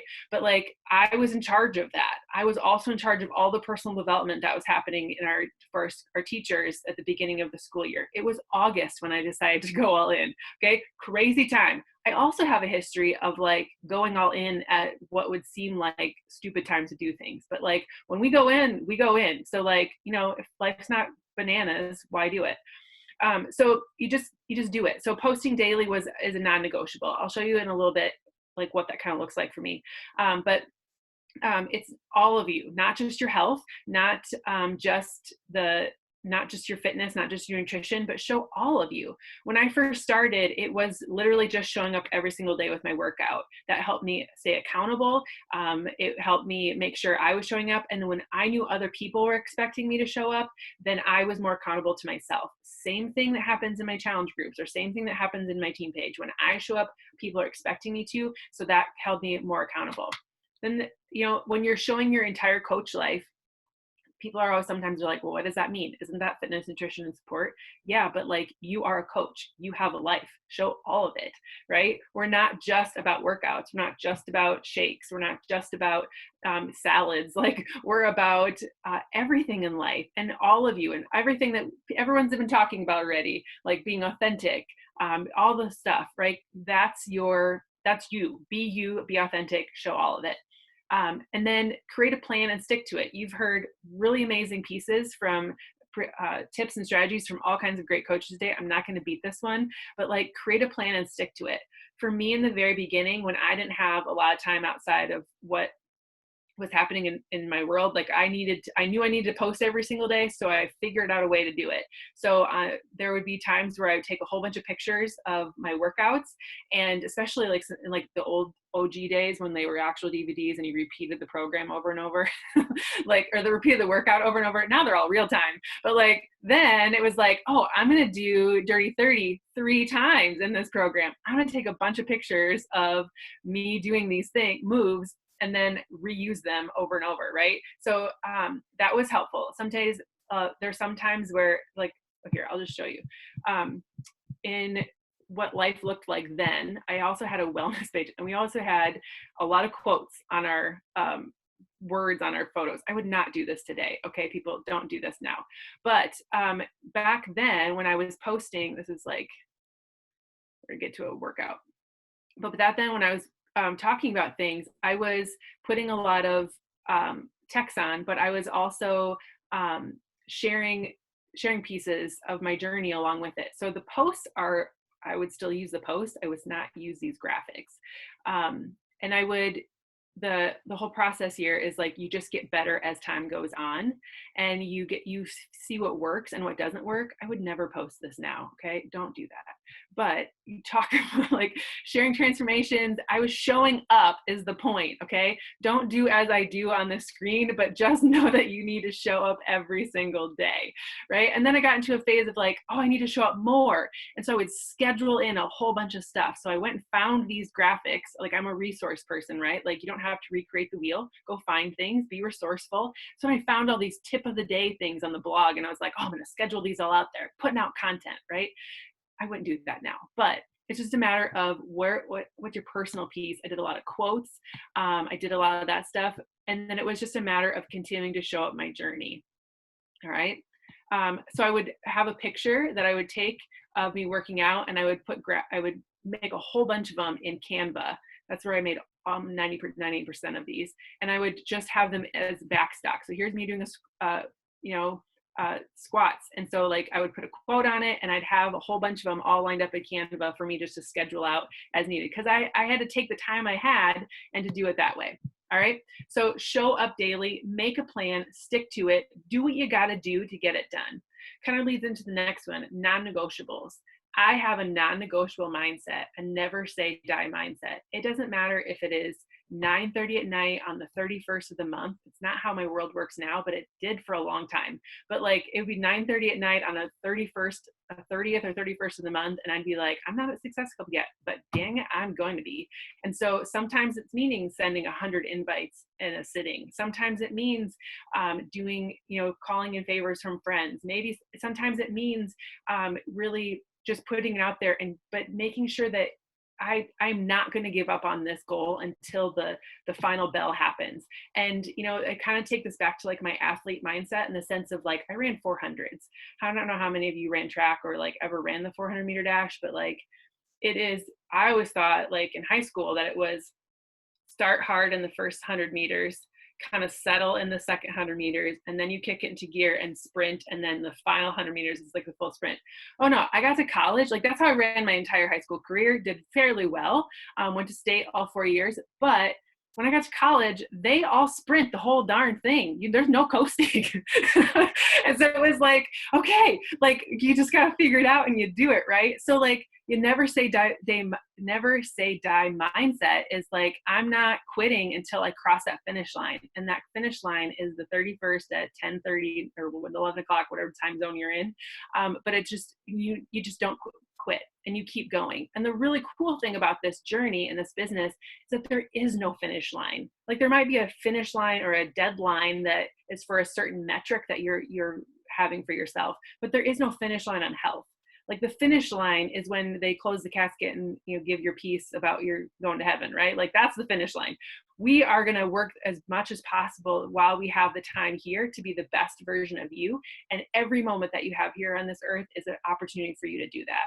So set the goal and don't let yourself down. You have to decide that you are worth the effort, you are worth the what you're putting into it, and that your goals matter to you. And that, so you just keep going. So my non-negotiables have always been, from when I really just hit the ground running, was Success Club 10 is like my non-negotiable. I I will sometimes settle for Success Club 6. There are seasons in life when that is just a thing, but getting to Success Club 10 is my non-negotiable, because I can help 5 people. The very first month that I went all in that August of like crazy life was, I hit Success Club like 20 something, and it was Teen Cup month. And so I was like, if I can do it in the craziest, busiest time of my life, there is no reason why I can't hit Success Club 10 on a normal month, right? And so it's just showing up consistently. And even if people aren't interested right away, you showing up every single day you are going to be the person they think of when it is time for them to show up. So where there's a will, there's a way, and there's 26 letters in the alphabet for a reason. You just keep going and figuring it out. If you don't have can't figure it out, if you don't have a plan, you talk to somebody else that's done it, and you keep figuring out the next plan for you. If it's not working for you right now, find a new way to do it. We just did a big fiber initiative here in our town, and I'm on the electric utility board. Random fact about me. But when we were trying to get this whole thing going, the old men that I'm with on this board, I'm the only female, they were like talking about how like, well, if this isn't going to work, this is where we're going to stop. Like, this will be our stopping point. I said, no, it is not a stopping point. It is a yield sign. We will figure out a way to make this happen. And that got me quoted in the paper, but whatever. Like, that's just my mindset. Like, we don't have stop signs. We have yield signs. We have turn around for a little bit, maybe a roundabout, but like, there's no stop. Like, you just keep going until you figure out a way to make it happen. I know it was what's best for my community, so I was going to keep pushing until it happened. I know that this business is the best thing possible for my family and everyone else that's willing to join. So I'm just going to keep going and talking about it and making sure it's a non-negotiable for them too. Your health should always be a non-negotiable in your life. It's all about building relationships. You've heard this 100 times. I'm not gonna beat the horse here, but like starting new conversations every single day is a necessity. They have to know you, they have to like you, they have to trust you, and then they will join you. So to know you, you have to talk about you on your social media. You have to share your journey. I was just talking to a girl the other day on Instagram. She's like, I've been following you for 2 years. And she's like, when you made that post the other day about this, and I was like, all right, yeah. She's like, and then you talked about that before. And so like, I knew, like, it was like, yep. They know who I am because I genuinely and authentically show up as myself. And then they're going to get to like you because you're going to find your people. You're going to go to the hashtags that are your people. You're going to use your personality and your sense of humor, and those people are going to be drawn to you. And then they're going to start to trust you because you're going to show up in their life. They're showing up in yours, and eventually they will join you. Inviting people every single day is a non-negotiable in my world. At very beginning, again, being organized, things that kind of Kara talked about and others, like you have to be organized in the sense, I have a planner that I have where I would just go into my, maybe this is an older one, not this one, but it sits right here because it's a reminder to me of how I started. So what I would do was I would go into my Facebook friends and I would write 5 names down. This is again my planning it out. I didn't have a lot of time in the morning, so I would write 5 names down on my page, and then those are the 5 people that I invited. I didn't put any emotion behind it, a sense of like freaking out about it, but there were 5 people were going to get an invite every single day after my workout because that's the time that I had to work the business, and I just took out the thinking and just did it. Whether they said yes, whether they said no, it didn't matter. I was doing it, and I'm going to keep moving forward. So you have to invite people every single day. Today, that looks very different because I have more time on my hands. I'm a full-time coach, but that doesn't mean I'm any less busy. It just means that I have more time to do more things. And so I still make it a non-negotiable to send out my invites after I do my workout every single day. That part has not changed. And I also send out more invites throughout the day too. But inviting matters so much. And then just like your mindset, right? Like, how do you work on that non-negotiable mindset? Daily affirmations, visible goals, tracking and following up, taking, like I said, taking the emotion out, taking the thinking out of it. If you can do something without thinking, you'll be able to do more and more and more of it and not freak yourself out about it, right? Okay, now there's apparently somebody at my door, whatever. I'm the only one home. They'll get over it. I used to write on my I used to write down like at the beginning of the month or middle of the month, if things were not really going that well, like I didn't feel like things were going well, I would just literally sit and write on a piece of paper over and over and over, repeated writing, like I will hit Success Club 10, I will hit Success Club 10, I will hit Success Club 10, I will hit Success Club 10. And I didn't really know that was a daily affirmation or like that kind of thing. But like I just did it over and over and over until I believed it. And then it happened. And I always have a sticky note, at least then, I always had a sticky note on my computer that said 1 through 10. I said, I will hit Success Club 10. And I went 1 through 10 on my list. And I just always added to that list, or I had follow-up people on that list. And these are the people I'm connecting with. And then when they sign up, the date behind them. Visible goals. It was in front of me all the time on my laptop. And I was always tracking and following up with the people that were there. And again, I took all emotion out of it because I'm going to do this anyway. And if I'm going to do it anyway, whether they join me or not, they're the ones missing out, not me. So let's just keep going, right? And so when you can create that consistent, constant action, keeping going from posting every single day, figuring out all of you, never letting die, making sure that you pick a non-negotiable to you that matters. The non-negotiables for me also came from little pieces that I heard along the way. So another kind of metric part of it was back in the day, we still have this now, but it looks a little different. So back in the day, we had a Wednesday worksheet, it looked like this. And Jeff Hill, which some of you know, some of you don't, he's gone from the company, but he said, if you are a team leader on the leadership ladder at the time, you will, as a diamond, you'll never drop your rank, and you will earn more money being a team leader than anything else. And so back at that time, like I really wanted to get to organizational leader. That was my goal. But the metrics that I was looking at was my team cycle bonus. How can I grow that? Am I hitting Success Club? Am I bringing new blood into my business? Am I a diamond yet? If I'm not, I'm going to get myself there. Do I have 4 PS with at least 1 SC point? And then at the time it was a week leg volume, right? So it's always looking for ways to focus on those little metrics and all the things that go into that. So like, am I a diamond yet? Okay, not if at that time I wasn't. So like, who can I help grow? Who can I connect with and help them? My week leg volume. Who are the people on my week leg that I can mentor? Because like, I don't have to bring. Right now I'm focusing on growing my week leg volume, and I want to add 1,000 volume points. Well, what does that look like? 12 Shakeology orders, right? So it's not necessarily me having to bring 12 Shakeology orders. It's somebody in my downline that needs to help add to that 12. Since I've been working on this and working with Jay on this too, like I've been tracking the coaches that are adding to my organization, and my page is already filled. Like I was looking for 12 people. My left side has 27 people added just in May so far. People, it's only 16. I'm so pumped for them. Most of this is Kara's side. And then the right side is who I'm really working and growing with too. And so like they're already to 12. So right there, that's 1,000 extra volume going through my business that I can mentor and work through with those people. And reading Build to Last will help you so much in understanding the compound effect and digging deeper into your organization. And when you get to, you don't have to be a 6-star, you don't have to be an elite leader, you don't have to be a person with a massive organization to start any of this.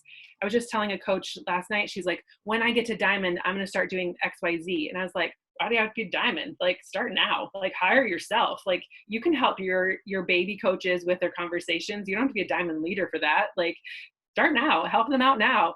And so it's just a matter of hiring yourself and doing the things that you want out of this and making them non-negotiables in your life.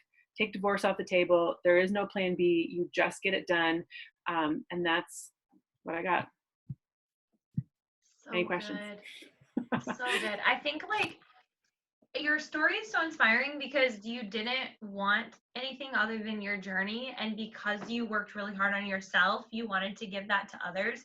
And you were in a good paying job, but it was taking away time from all the people you wanted to be with, which is your family.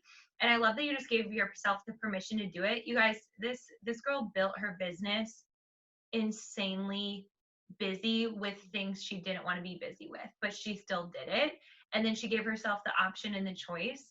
Yeah, I just feel like you just decided, and that is it. And you were willing to evolve and grow. I look back at our old posts and laugh because I'm like, that really did work then, and we evolved and got better. and you running the 400 meter, I just don't understand and can't comprehend it. And Lana, the 800, I don't even know what that means. We are in the home stretch. Can I just say that with this business builder retreat, can this just be proof that not everybody else will be business builders? Happy&Fit has over 1,200 people. And I know some people are going to catch the recording. So let's just say 100 people were here or watch the recording. Can you just like sit on that for a second? So yes, the 8 coaches you help get on your team, yes, they may not go emerald with you, like, and go diamond. Can you just like put that into perspective of like, not everybody is here to build a business, but everyone matters here. If you can have that mindset, I know there's someone in the organization that I used to work really closely with, and we just shifted and went different ways.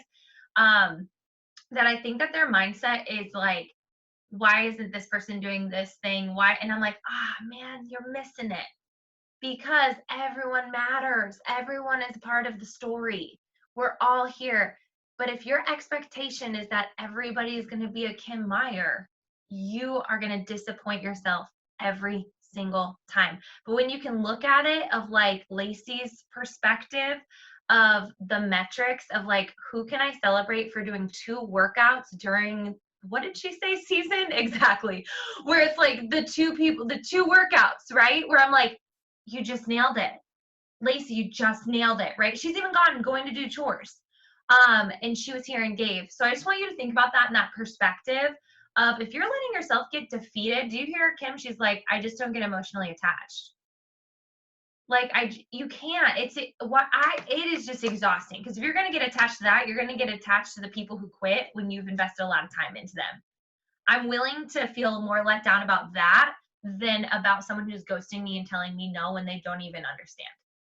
I can't do both, because my heart literally can't handle it. You know what I mean? Anyway, Kim, super good. We are going to crush this thing. We have Sherry, and then we have Nikki and Jill who are going together, and then Steph is ending us. So I love that the Super Saturday we had was like a super rush. I love that we just get to sit here and be. All right, Sherry, go ahead and take it away, sister.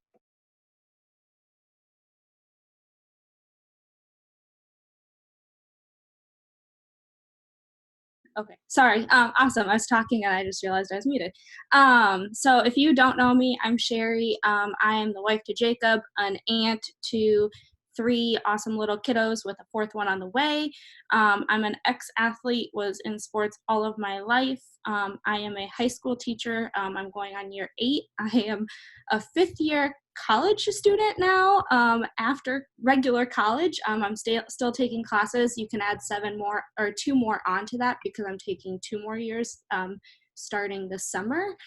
So it's like never ending. And I have been an athletic coach on top of coaching for 7 years. I'm also a youth exchange coordinator, because youth exchange, Rotary Youth Exchange, plays a big part in my life. That's where I am as a teacher today. So now I help train kids to go overseas and be successful in that, for kids that have dreams that want to do that. So yes, I'm a very busy person. We kind of joke that busy is my middle name, and that's okay. Journey to coaching, I started as a discount coach in 2016. I really didn't foresee building a team, helping others, but I wasn't like opposed to it either. It just wasn't at the forefront of my mind. But then after seeing results and seeing, which this is going to get into my topic, navigating the hard and overcoming obstacles, after seeing how my coach Kara led and believed in me and kept me part of the team even through some of my hardships, that just made me want to pay it forward and share it even more. I'm going to try not to cry, because you guys are going to see like this journey is not all beautiful. Like, we're not perfect, and I need to be better in sharing some of that stuff and talking about it, because it is who makes me who I am. And so, yeah, so you guys get kind of the hard part for me. So then now I've always been a natural leader. I've always wanted to help people. So now I am working on building the team and and just love that I'm being able to do that. So I'm not going to go to the next slide, but I'm just going to kind of share some of the navigating the hards, the overcoming obstacles that have come through this journey the last 4.5 years with me, and what things helped me through them at that time. So I joined with Shakeology in 2016. That was after 4 years of knowing I was fructose intolerant, which means I can't eat fruit, the sugar in fruit. And I started Shako, and I was like, okay, this is kind of working because I hadn't had fructose in a long time. But then I started getting really bad stomach cramps and reacting to it. And so I was talking to Kara. We tried even half of a scoop. That wasn't working.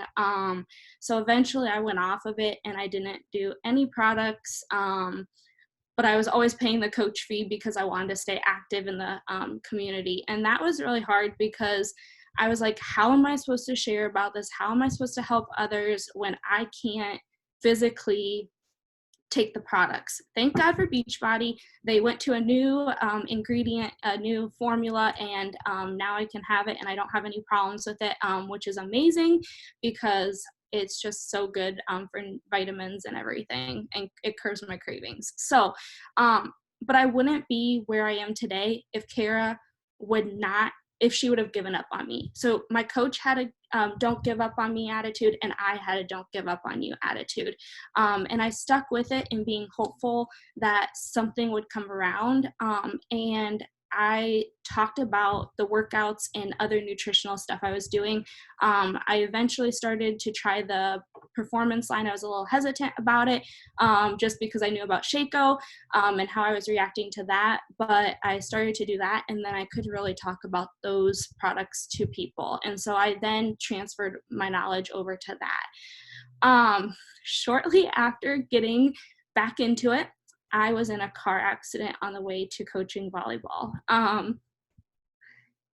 I went out of work being able to work out for a year, and I couldn't do volleyball. I couldn't play, all because someone else was trying to get to the spot that they could go the fastest. And so they made illegal turns and rear-ended me. And so I was just devastated because here I was on such a good high, and then this happened. And what got me through that year is focusing on nutrition, working on my mindset, and leaning into the team. Again, Kara and Kim never gave up on me, even when I couldn't be fully in it. And I just wouldn't be where I am today if I would have ever given up on this. And personal development has changed my life because of this. And I'm just so grateful that I can actually move and work out because it was weird not being able to do any physical activity for a year. And that's just, if you know who I am, you know I don't like to not do that stuff. So eventually that all went clear. I really did focus on my mindset a lot during that time. I was teaching all this time, and then I started getting back into it, and I got busy with grad school and coaching and trying to just find a way to work through the hard, with all of the things, teaching, coaching, grad school, all of that. And, Kara talked about power pockets. That was my go-to. I got on those power pockets. I got into that routine. I wrote down my non-negotiables, and I made what worked for me. So if you can't do a power hour, you just do what you can, and you just got to know at the end of the day, did you do your best to achieve it? And so that's been a big, huge change for me because throughout all of my, coaching so far, I've always been a multiple role, multiple passionate person. And so power pockets have definitely been my thing. Being in COVID, I'm still teaching online to my college level class. And so I've focused it down to where I give 2 hours of my day to coaching. And then if in the evening, if there's more time, I will do that. But I do a morning session, a break with school, or a break to do school, and then a PM session in the early afternoon. And I've been doing that with Amber on Zooms. We've just been really collaborating and just sitting there keeping each other accountable. So you guys, this is so figure outable, and it might take you some time, but you can do it. I've had some obstacles of trying to coach while taking students on trips overseas. And it's always hard because you have that 7-hour time difference. I've been to South Africa. I literally took workout stuff with me to South Africa and made a way to find time to still get in my self-care. I might not have been doing as much of the business vitals at that time, but I was still getting in my self-care and posting about it. And so I was overcoming that hard, and knowing that I was at least doing that so that when I came back, people saw that I was showing up. And that was the same with when I went over to Germany. This last time I took kids to Germany, I had the goal that I was going to invite all the time. That did not happen. I got a little busy with keeping track of 18 kids and having another chaperone that didn't know how to speak German with me. And so I was entertaining a lot, but we got to work out in the house I was staying in. So we started that every day. And then, I would add to my network. I would have some conversations. I found it really hard to keep them going with the time distance, but I never gave up. And as soon as I came back before my honeymoon, because I had about 5 days in between, I sent out a bunch of invites and made up for what I didn't send out before.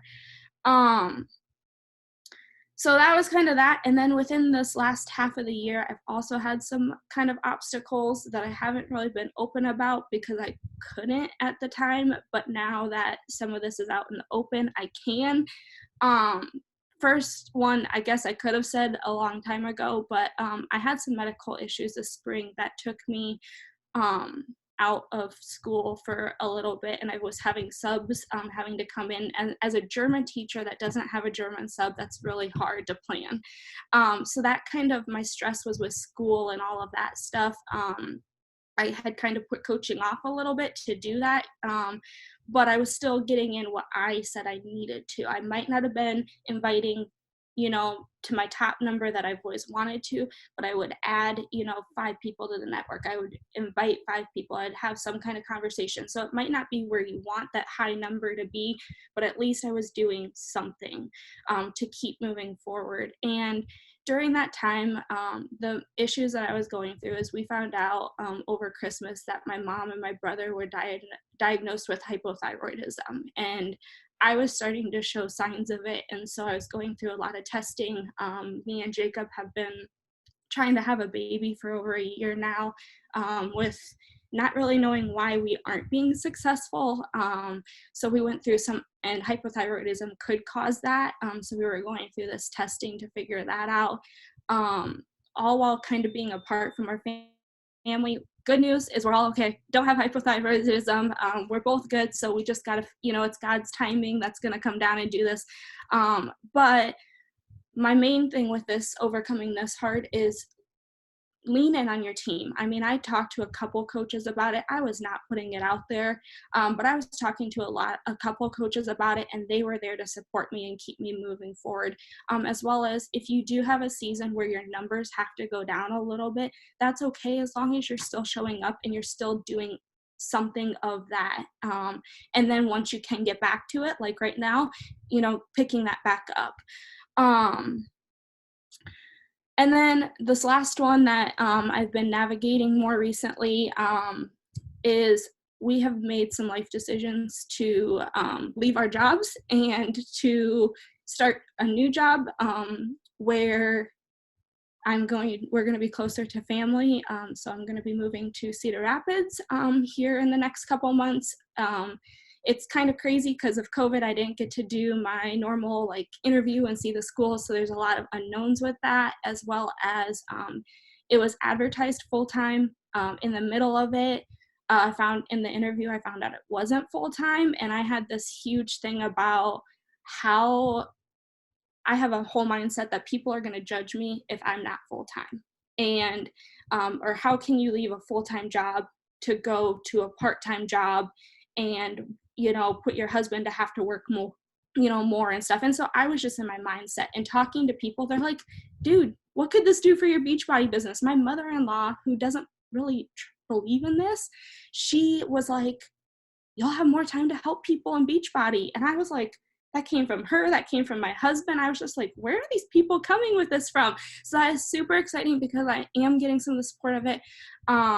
She wants me to talk to her daughter about Beachbody because she had bod and then she quit it and we don't know why. And she's complaining about how she looks and all that stuff. And so that's something that like, she's obviously coming to me to say, hey, can you talk to her about it? And so it's kind of opened everything up just by being consistent in what I've been doing, even through the hard times. With that unknown, there was also, my husband still doesn't have a job down here. So might we live apart for a while? Yes, but we can make it work. His family's offered that I can live here in their house. And so we're not having to pay 2 house payments. I'm going back to school to add on a math endorsement because if I ever needed to switch something up, I can have that math endorsement. And so that's another 2 years of education where I thought I was done, but that's okay because I've been through this, I can do it. I've just had to lean into the community and the team when this has happened and to continue to build my mindset because there's nothing wrong with not being full-time, and I think about money and it's like a safety thing. I've always been a hard worker. If you ask my mom and dad, I was the child that came out of high school with the most money saved up. I was the child that came out of college able to pay off all my loans right there and then because I've always worked more than one job.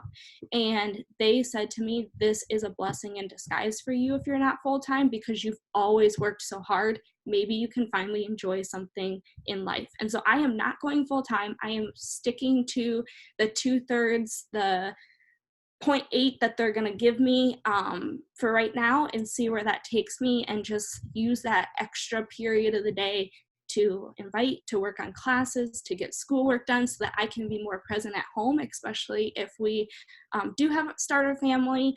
And so it's all been a mindset thing, but it's also been talking to the team through it that I've realized some of this and I've had people open my eyes to, you do not have to work the rest of your life. And so going on to slide 2, these are the things that have really kept me strong through navigating all the hard. And so regardless of what your heart is, I know we have infertility warriors in here. I know we have people that have family members going through cancer, people that have come, been bankrupt and now are building this business. And regardless of what your obstacle and hardship is, remember your why. Why did you start this journey in the first place? Why did you start coaching? Why do you want to help people? Because when you remember that, you're going to have that in your conversations. And I actually was just talking to someone who wants to work on getting their healthcare journey started, and she doesn't even know what her why is. And so when it comes to motivation, she's not motivated. And so today I sent her 3 questions, and she's like, I need to think about those. And we're going to Zoom later this afternoon to talk about it because then we can, hopefully get her started and get her motivated. Personal development. If you do not read a book, please read a book for personal development or a podcast. It has changed my life. I do not like to read. These are the only things I will read or listen to, but it has created a stronger mindset for me. I've become more confident and I've navigated all of these because I'm an overcomer. If I wasn't an overcomer and didn't have the lessons in the PD I've gotten, I would not be where I am today, and I would not have made it through them. Again, with a never give up attitude, don't give up on your coaches, don't give up on you.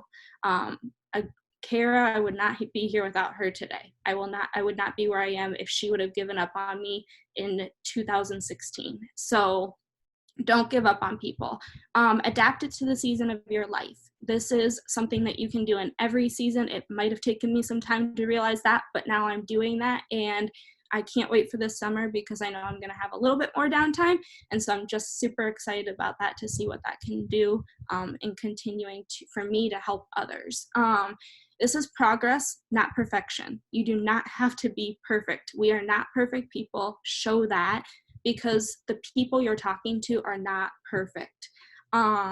And you don't have to be perfect in your coaching. You're not going to, but if you can progress and get better as you go on, you're going to reach more lives, and you're just going to better yourself.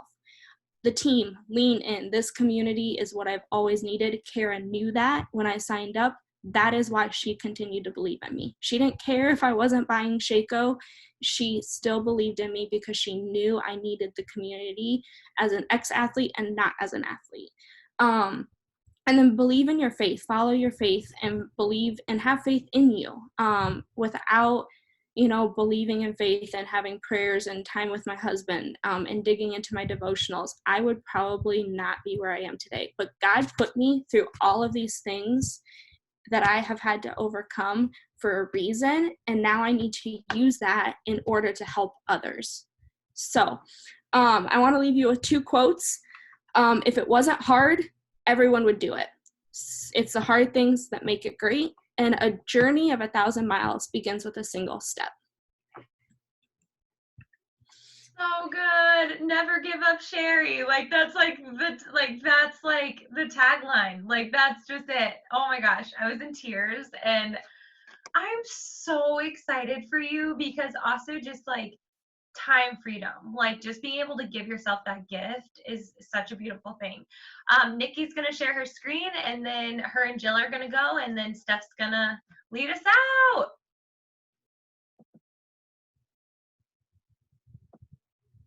Oh my goodness, Sherry, the waterworks are already going, and I know I'm gonna cry during mine too. So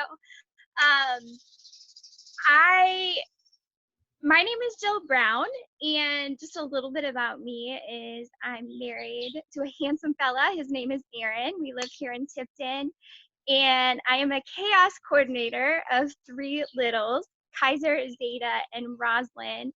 They are my entire world, and I absolutely adore them. I am a retired dental hygienist. I worked in the dental office for about 11 years before I realized my husband had been begging me, just stay home, just stay home. And I was like, no, I like extra money. I like to shop.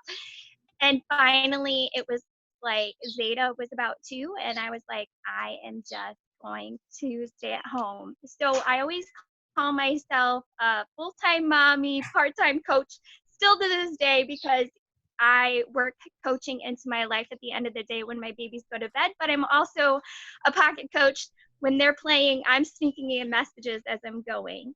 I joined Beachbody in 2014, and my coach at the time, I call her my angel. She's a friend of mine. She reached out to me and invited me to a 5-day clean eating challenge. What she didn't know at the time was I was in the deepest, darkest depression of my life. Zeta was just 3 months old, and I had noticed depression creeping in about 2 months before I had Zeta. For those of you who have multiple babies, I question, how am I going to love the second child as much as I love my first? How am I going to make time for my second baby like I do the first? And I noticed that the depression was getting worse as I went on with my pregnancy. I was super excited to welcome this new baby, but with them being 15 months apart, I had no idea what to expect.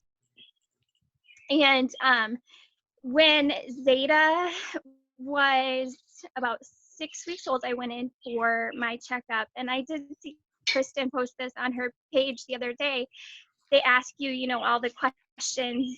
Do you have suicidal thoughts? Are you depressed? And I couldn't be honest with them because I felt like I'd be a failure to my baby.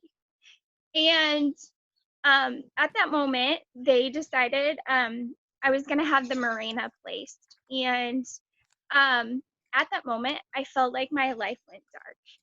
And my hormones were so out of whack, you guys, with the different hormones in my body. And I would call myself psychotic because little things would set me off. I felt like I was very, very moody to my husband, to my children.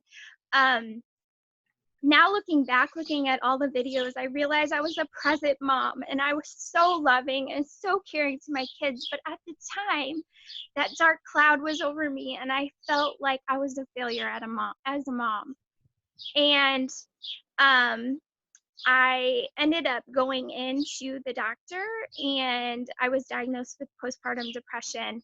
And in that moment, I decided I was going to have the Mirena taken out, and it was like that gray cloud just lifted. It was like I could see so clearly. And anyways, so 3 months after Zeta was born, Heather, my coach at the time, she invited me to that 5-day clean eating challenge, and I decided to go all in. I was like, what do I have to lose? What do I have to lose? And so I joined that 5-day clean eating challenge, and the rest is history. But what I didn't tell you just a little bit ago was in October, prior to me joining Beachbody, I had a very dark day, and I remember it was about 5:30, and my husband was about ready to come home from work, and Kaiser was moody, and Zeta, she had to nurse, and I just remembered sitting on the kitchen floor, holding my babies, rocking them, and pleading with God to just save me, because in that moment, I was contemplating suicide. I had a plan all set out, and I was about to do it. My husband walked in the door, and he was like, oh my gosh, what's going on? And I looked at him, and I just said, I need help. I need help. Like, in this moment, I need help. And what Heather didn't realize is that she was my angel. She was the one that reached out to me and invited me to these things. These workouts became my therapy. For 6 months, probably straight, I would do my workout and I would just fall to the floor and just cry, because it was just my out. It was my therapy. So I shared this because I learned to make my mess my message. And about 15 months after I started my journey, I posted a transformation, and I posted about my postpartum depression. And I thought for sure, like, I'm just going to embarrass myself. People are going to think I'm crazy. And I got a very special message from one of my coaches who's here, and she's my bright, shiny diamond, Chandra. And we connected on a deeper level. And I could not be more grateful to this day that Heather reached out to me. And since then, I have moved to a different team where I wanted to grow and share this opportunity with other women. And I finally have found my voice. And my goal has always been just to pay it forward, because there's another mommy on that kitchen floor who is just grasping at straws, wondering how she can get out of this mess. So.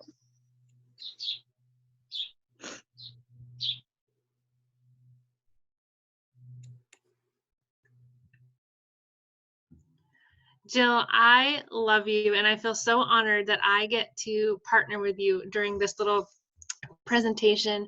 I love your heart, and I'm so proud of you for sharing your story and being so brave. And you're absolutely right that so many people can benefit from hearing from you, and it's just going to take one time for you to reach out to help somebody, and you will change their entire life. So while I pull myself together after you spoke, I'm Nikki. I am a wife to Chai. He was actually my childhood crush. He had no idea about that, but I did tell him that 2 years after us dating, and he questioned if I ever told people that back in the day, because he is 8 years older than me, and he thought it'd be really creepy if I told anybody back then that he was my boyfriend, because that's what I used to pretend. But fast forward into my college years, I met him out at a bar and reintroduced myself. Introduced myself to him because he had no idea who I was, but I had stopped pretending he was my boyfriend long before that, but it all came back to me when I saw him again. We are new parents to Evan. She is 8 months old and she's absolutely crazy. She's a very good girl, but she's very busy, and she's not a good sleeper. So we are navigating through that. I am a fur mama to Magoo and Kit Kit, who are my first babies, and I'm obsessed with them too. And I feel like they kind of got me ready for motherhood in a small way, except at least they slept sometimes. Oops. I am daughter to Rick and Marcia, and the reason why I put that on there is because they actually live with us here in California now, and that was always a dream of mine growing up and all through college, that I would be able to take care of them in their retirement and be able to help them financially, because they put everything on the line for me growing up, and I just felt like they worked their butts off to be able to help me get into college, and they always wanted to be able to pay for my college, but never could financially. They helped a little bit, but it was just, they couldn't, and they worked so hard their whole lives. And so for me to be able to give back to them and just help them retire and not have to work the rest of their lives away and just have time to enjoy, that was always a dream of mine. So having them come 2 years ago from New Hampshire to California was a really big deal. And if you watch my stories or see my posts, you probably see them a lot. It's not that I'm still living at home with my parents, it's that they're living with me. I am a dental hygienist, and unlike Jill, my husband doesn't beg me to stay home, which I wish that he would, and that is a dream of mine too. Hopefully wanting to take coaching to a full-time level at some point, but I still clean teeth as my profession. Some of you probably think that's gross, but it is kind of fun. I just don't like the commute or working for someone else's dreams. I would rather work at home and have the flexibility for my family and help build other people's dreams through health and happiness instead of cleaning teeth, especially now in this new COVID adventure. I joined as a coach a really long time ago. I don't know how many of you were even around or have even done Chalene Extreme, but I did that way back. And that is actually when I joined as a coach when we first moved to California, or a little while after. I wasn't into the business. I had no intention of being a part of a team or anything like that. I literally just wanted the workouts, and then I wanted Shakeology for cheaper, because I thought they were going to be the magic things that made me skinny. That's what I was chasing at the time. I had been through lots and lots of eating disorder habits through high school and college, and still when I got to California, it was starting to change a little bit, but that was still my focus. I was chasing skinny, and I wanted anything that would magically make me skinny, and I thought that Chalene Extreme and Shakeology would do that, so I signed up as a coach. I didn't stay a coach for long. I actually quit when I went to hygiene school, and then after hygiene school, I joined again with that same coach and ended up on a team that I just, I knew what a team and a family should feel like in this company, and it wasn't that for me. It took me a really long time to be able to leave that behind, because at that time I had built up to a diamond business, and I was struggling with being a good leader to my team at that time, because they were starting to feel the brunt of always being pushed for certain numbers and I guess certain goals that were not goals of ours, but the goals of the coaches above us. So that was a really big struggle. The thing that finally clicked with me was that once a couple of my coaches who I loved in my downline came to me and told me that they were feeling the same way, that they just wanted to move on to a team that felt like it was more family and what they imagined a team feeling like. And that was the straw that broke me finally. And thankfully, within all of this time, I had met Julianne at an airport, and we had been having conversations, and she so graciously let me be a fly on the wall in Happy and Fit. And I was just like, this is what I picture a team and what I want to be a part of. Even though back when I started, that's not what I was looking for at all. Through my transformation with working on getting rid of eating disorders with the workouts and Shakeology, and just seeing, what a team and family should feel like, that's what I wanted to be a part of. So I did that. I quit for the 6 months, and then I joined your family, and I've never looked back since. I love being here so, so, so much. And now it's become the thing that I love the most. And that's what I invite to. A lot of us, or a lot of the leaders on this call, have talked about how they've transitioned really out of inviting to just challenge groups and inviting to the team, because that's really the best thing that we have to offer, and where our greatest value comes from as coaches is the community. So it's funny to look back where you start from, and then what you evolve into, and what becomes your most favorite part. So I like sharing that part of the story. So Jill and I teamed up. I know this is a little bit different, following all these awesome leaders.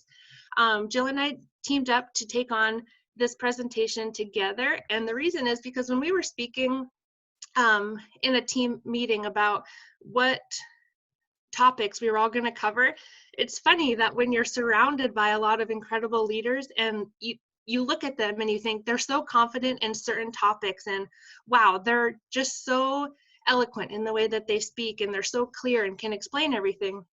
I was on this side of the screen looking at the list like, I don't know, I know all the topics if I'm just like, trying to understand it myself, but I didn't feel confident as a leader being able to explain it to other people. And so I put that out there to the team, knowing that with all the great leaders that were on there, they'd tell me to get out of my head basically, and know that you can explain to people anything. As long as you can research it and figure it out yourself, you can qualify yourself to be a great leader. And that's something that Jill and I were talking about, is leadership through this whole thing, and kind of like the type of leaders that we are, even though we don't always feel confident in the way leading like other people do because of our personalities, behaviors, and mindsets, but that we can lead in the way that we know how and be just as effective as everyone else. So it's been really awesome to team up with her for this presentation, and that's why we're doing it together. So how we're doing it is interview style. So my first question is for Jill, and I want to ask her, at what point in your business, Jill, did you feel your mindset shift about becoming a better leader? For sure, it was Diamond. And like Nikki said, I just want to start off by saying that if you're a coach of self and you're thinking about running with this business, or you're an Emerald coach, a brand new Diamond, or a veteran Diamond, or any other rank, you, my friend, deserve a place at this table. Your life matters and your voice matters. If you have an idea or something to share, just share it.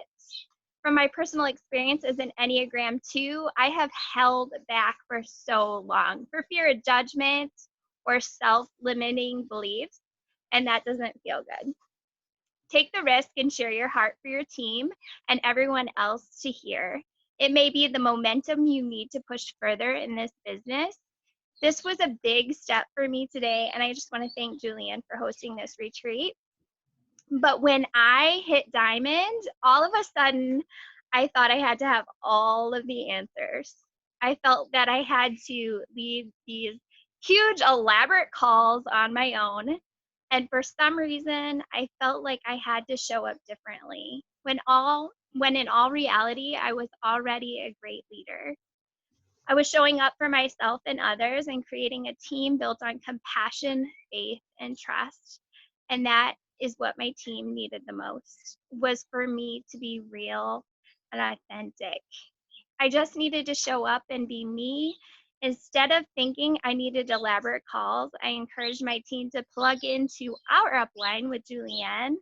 And then my Diamond coach, who is super awesome, Chandra, she's also my success partner, created a thread to stay in contact with our PS and downline coaches. And then we added everybody in there. So we created this thread to share takeaways from the calls and anything else that we needed to connect with on a deeper level. So please don't downgrade the leadership you already have in our offering your team.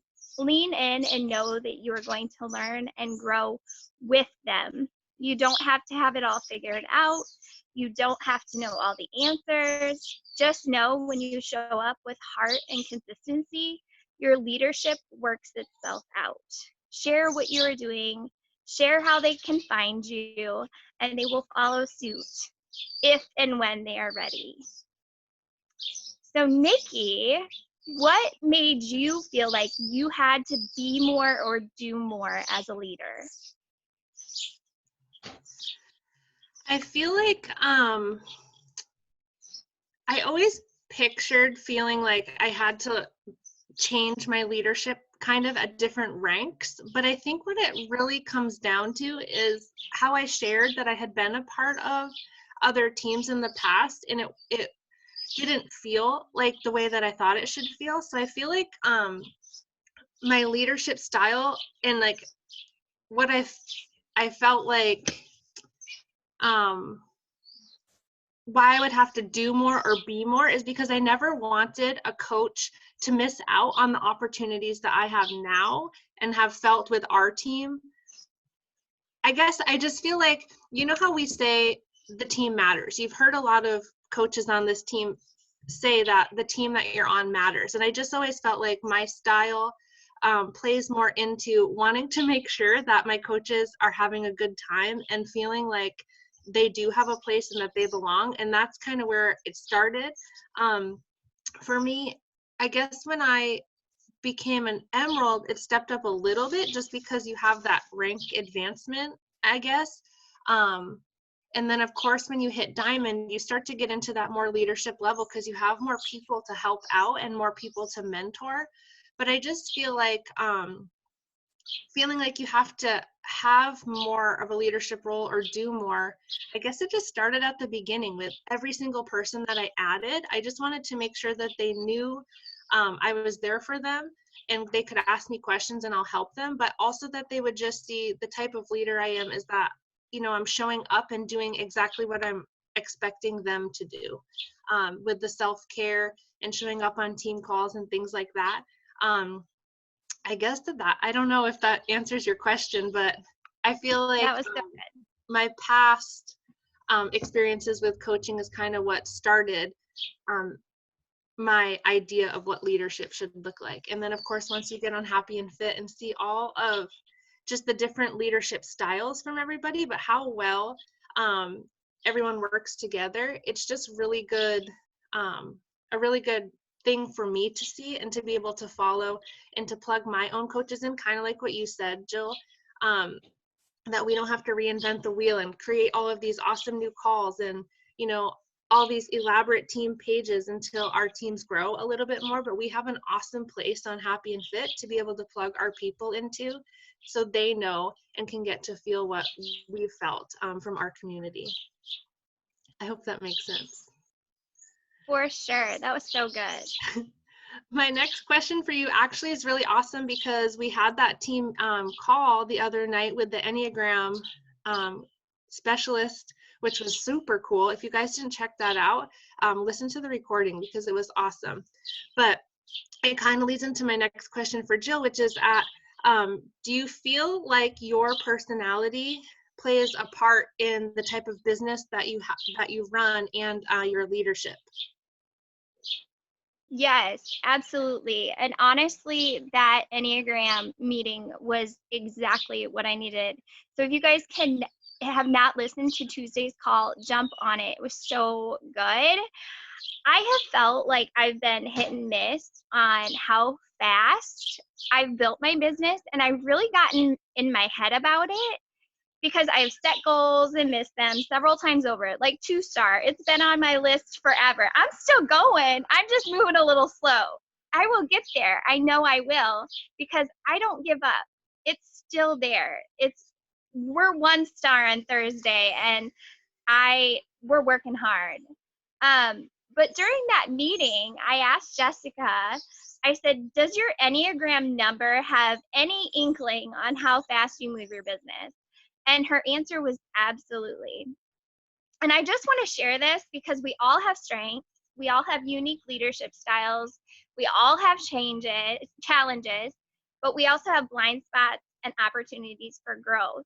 So what she said was 8s, 7s, and 3s tend to be aggressive. They tend to move at a faster pace and they get done, right? 9s, 4s, and 5s may take a little bit longer to grow, and 1s, 2s, 6s, they tend to vary. So I go up the mountain and I come down, which is why I feel like at times I feel like my business is on fire and we have all this momentum, and then I get in my head and I pull back, right? Because that is also a self-limiting belief that I've had for so long, is that that I won't be successful. So I have to keep in mind that I am and will be successful. It's just a matter of changing that mindset. So, but what I love about Team Happy and Fit is that we're surrounded by so many personalities that keep us grounded. I love the 3s in here because they challenge me to go after those challenges and hit SC and send the invite. 5, 4, 3, 2, 1, send the invite. And I'm like, yes, that's what I needed. I need that so much. So the way that you run your business is based on whether you lead with your gut, which means you can go on impulse. You can either be quick or slow to a decision. If you lead with your head, you may tend to take forever, or you lead with your heart, which can vary. You guys, I am a head and a heart person to a T. This tells me that we're all authentic and we're going to lead our teams the best way we know how and by what feels good. And speed doesn't matter. We're all headed towards freedom, possibilities, dreams, to be debt-free, to give your children everything they want in life. Just show up and be you and lead from the front. It doesn't matter how fast you go in this business. You just gotta go, you gotta set a goal and go for it. Whether you hit it a year from now or not, you still have that goal. You just gotta go for it. Head down, blinders on, and go. All right, so Nikki, this leads me to the next question. How do you come back from missing a goal? I feel like coming back from a goal, well, for my example, and what I always think about when we've been talking about this is, we've talked about metrics through this whole presentation, and we set the metrics and we make them our non-negotiable. We shoot for them. Sometimes you miss them. And I feel like I used to be, stop and like beat myself up about it for a really long time and then get in that mindset of, well, I guess I can't do that. My example is that when I first joined Happy and Fit, I hit Success Club 5 for, I think, 14 months. And then I didn't on the 15th month, and that killed me. And I know Morgan Brill had shared about that before, and I appreciated that when you shared, because I know that feeling of you just feel like you have all of this awesome momentum, and like, every month you just hit the goals that you want, and then the one month that you don't, it just kind of, it throws you a little, and kind of, or for me, it knocked me out of my headspace a little bit, and it just kind of convinced me for a few months that it was hard and that I couldn't do it again. I could never get back to that place. And so what I've learned since then is that if you get to the end of the month and you've realized, you didn't hit those benchmarks that you had set for yourself or those goals, that's not a time to beat yourself up about a missed goal, but it's a time to kind of look back and reflect on what actions did you take during that time. If you can honestly look back and tell yourself, the conversations I had were awesome. The invites, I put out the number of invites out there that I had set out to in order to reach those goals. I followed up. If you can look back and honestly know that you put in the work, you can't beat yourself up about not meeting those goals. But what you can do is use that momentum that you built the previous month to go kill the next month and help, all of those people that you started conversations with back then. You have to let the missed goals go and make it that what propels you forward into the next month, and make that your strongest month yet. And so that's what I find. A lot of times I feel like now if I have really kind of like a poor month with my metrics, the next month is like way better than I've ever done before. And so I feel like changing my mindset about a missed goal and what I can do about that propels me even further and stronger into the next month. And then Jill, did you have, I think we had, you had a tip, a special tip that you wanted to share with people to wrap up our presentation. Yeah, I have a tip because I am notorious, you guys, for hitting Success Club 5 or 6 and letting off the gas and just coasting into the next month, because I feel like if I rob from my other basket from the month, then I'm not going to hit it again. You guys, that's a self-limiting belief. Do not let up the gas if you hit Success Club the first part of the month. Keep going and don't let your self-limiting beliefs tell you that you're only made for so much success. It's a lie. You are made for more. Pedal to the metal. Let's go. Let's reach goals. Let's embrace the freedom this opportunity has to offer.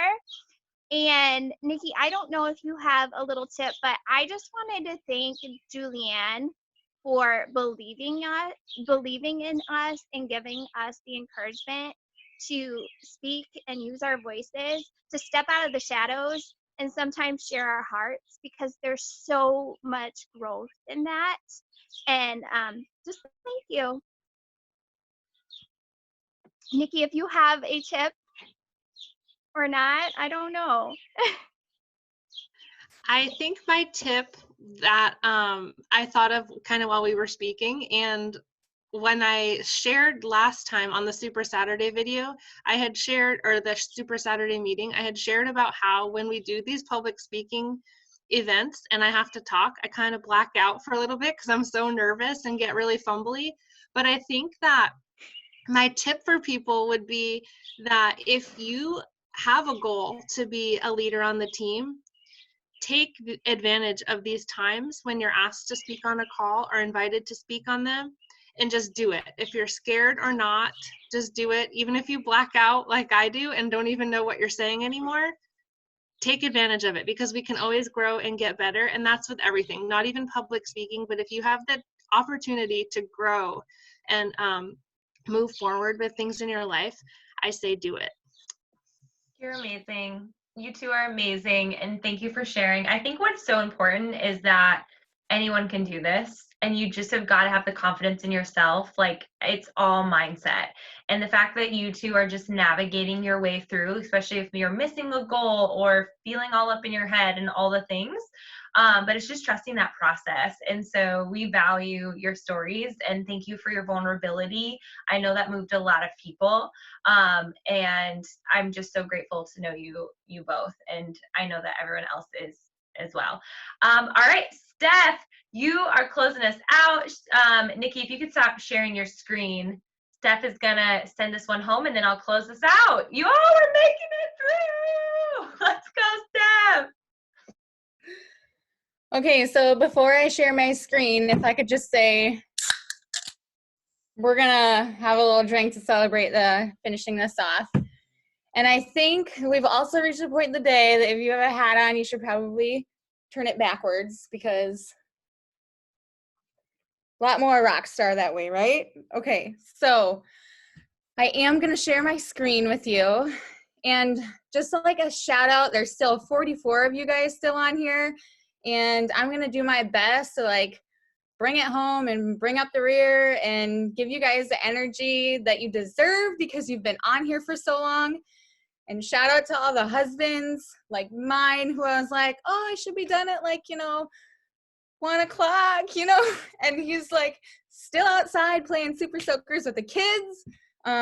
They're loving it, but yeah, I'm gonna do my best for you guys to bring it, and then you guys get to go enjoy the rest of your days. So I am gonna share my screen. Let's see. I think it's this one. Okay, so here I am, but you probably want to see the whole shebang. Okay, good.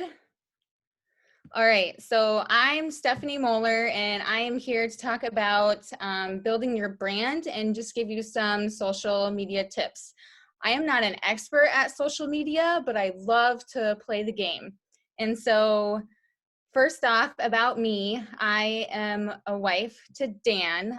We met while competing in Olympic weightlifting. And so fitness has always been like a big part of both of our lives. I'm a mom of 2. We have a daughter, Gentry, and a son, Wyatt. And I am a kindergarten teacher. So I've been doing a lot of like online teaching and sharing resources and things like that. I'm also a mentor teacher for our building. And then I also put like Country Life Proud, and you'll see more about that in just a little bit. But a little bit of background of my journey to coaching is I was always an athlete. So I was 4 sports for 4 years in high school. Then I went on and I played college softball. And then after that, then I started competing in Olympic weightlifting. So like being on a team and being involved in like sports and athletic has always been like a really big part of my life. And then when we decided to start having kids, all of that kind of came to a stop, like to a halt. And like not only that, but then after you have kids, like that was my identity, having all of those things in my life, like that's who I was. And so after becoming a mom, when I didn't have that anymore, I feel like I kind of lost my identity. So I joined a local kickboxing class, and then I was doing pretty well at that. And then all of a sudden, the stars aligned for our family, and we got the opportunity to move out to the country, and that's where we wanted to be, where we wanted to raise our kids. And so we jumped on it right away. And then, like I said, the stars just like aligned perfectly for us to be able to make this place work out here. And so what I found though is that I wasn't able to make a 25-minute drive into town anymore for an hour workout class. And so I needed something to maintain. I thought I was going into it to maintain the weight that I already had lost. I didn't know that I was going to be surpassing that. But then that happened. But when I signed up, I joined as a coach right away, just because I figured if I was going to be doing it anyway, I might as well try to help people along the way. And so here I am talking to you about nailing down your brand. And I'm going to enjoy that. Okay, so nailing down your brand. And you've probably already heard people talk about it on this call even specifically, but 3 to 5 things that make you, there. Now I can't see me, but that's okay. That make you unique. It's who you are. And so what I have also found is that those things, they don't have to stay the same forever. They can change over time. And so like you might be a newlywed, and then a couple of years later, you might be entering like starting a family and things like that. So it doesn't always have to be the same thing, same 3 to 5 or 6 things all at the same time. It can definitely change and be different. So some of the things that you might see on my page just by looking at it is I'm a mom, and I definitely want people to be able to see that as soon as they come to my page, that I do this with kids, with 2 kids. I'm a wife. You'll see lots of pictures of Dan on there, and I'll talk more about that in a second. I also want to put out coaching things. So like over here is like a coaching post. Can you see my mouse when I move that? Okay, cool. So here is like a coaching post, knowing that I'm also like into health and wellness and coaching, and that I have something to offer. I share a lot about like our country lifestyle. We like country music. We go fishing. Here's Gentry fishing. We had baby chickens living in our house for like all of quarantine up until now. And so just being able to share those bits and pieces of our life, just because if you share only fitness, nutrition, and fitness and nutrition, if you only share those things, then it's going to be really hard to make connections and build relationships with people who aren't into fitness and nutrition. And that's the point of what we do, right? Is to get people to fit this into their lifestyle. We're not trying to attract people that are already good at it. We're trying to attract people that need it in their life. And so in order for me to do that, I need to share other aspects of my life in order to bring them in, build those relationships, gain that trust, show them by example how it fits into our lifestyle, and then invite and teach them how to do the same thing. And so I also have on here is teacher and mentor, in which there's a lot of teacher Instagram pages, and I don't lead with I'm a teacher, but I will sprinkle that in because those are my people and those are people that I relate to. And so those are just things that you should be able to see all of those things on the first scroll. As soon as somebody comes to your page, they should be able to identify those 3 to 5 things, just like within the first couple of seconds. Just like, I can't remember, I think it was Lindsay maybe was talking about that. Just like the first couple of seconds, they should be able to get a good snapshot of who you are and what you're about. And so I was talking to Kara the other day about my top 9 requirements, and she's like, well, what's that? And I'm like, well, the top 9 squares that are always there, always visible, I have requirements that if I don't have, I have to have all of these things in my top 9. And one of those is my kids, because like I said, people need to know that I do this with kids. They are not a very good excuse, because I know like tons of women who do this. So my kids are also in my top 9.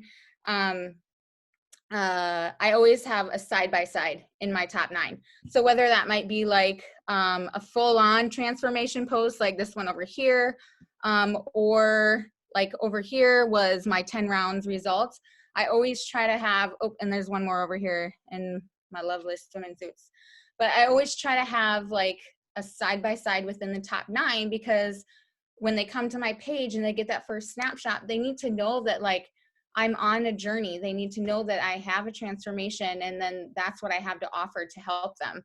And then my last top 9 requirement is my husband, Dan. And like, there's a really funny story that goes along with this, because we were, I can't remember what year it was, but we were at Summit, and then we went to an awesome training, and we learned about the insights. Somebody already talked about checking out your insights and seeing how your posts and content is doing and stuff like that. So if you click on the lines that are up here when you're on yours, it'll show you like all of your impressions and views and things like that. And then you can go to like your overall top content. You can see what people enjoy. And I was like doing this for the first time in an Uber ride back to the house that we were staying in. And I was like, huh, that's so weird. Like, that's interesting. And they're like, what? And I'm like, Dan is in all of my like top posts.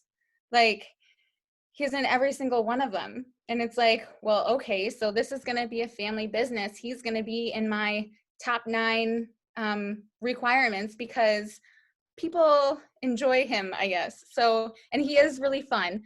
But so he's one of my top 9 requirements is for him to be in my first scroll. So, and he's okay with that. And we won't go there, but anyway, other do's and don'ts that I see on social media, and these are just things that popped in my head and I jotted down, was the do's, like different poses, different angles, incorporating food. I don't know if I have any food up here right now. I have a beverage.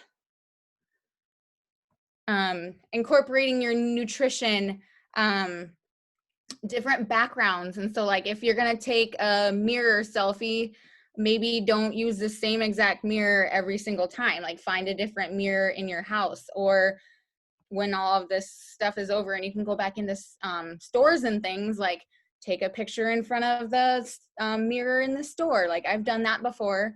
And if people look at you, it's like, whatever. Also having these split side by side, you want to have transformations in there. And And then what I found also is using the same preset. And I know there are tons of presets out there. And I used to be like a preset, I don't know what you call it, but I'd be like, oh, this preset looks good for this picture, and this preset looks good for this picture, and this preset looks good because we're outside. And then I was using different presets, and then it's like none of my color scheme was the same. And like it made each individual picture look good, but like it didn't flow very well together. And so now I've made the change where like no matter if it looks the way that I want it to look, I choose the same preset every single time. And like so far I feel like just it's visually more appealing to the eye when you look at someone's Instagram and the color scheme is all the same. So the don'ts that I would say that you probably can guess: don't use your Shago cup, you know, and Danny has already talked about it, but don't use your Shago cup up to your face and smile. Let's not put two side-by-side pictures that look exactly the same. So like if I have a close-up of my face here, I'm gonna wait a while before I do another like close-up of my face. And so I'm not gonna try to do like a ton of different close-ups of my face in a row, or like, no offense, Dan, like I want you in my top 9, but you're not gonna be in all my top 9 pictures. And so I'm only gonna use him like maybe once or twice, or well, he made it 3 times right here, but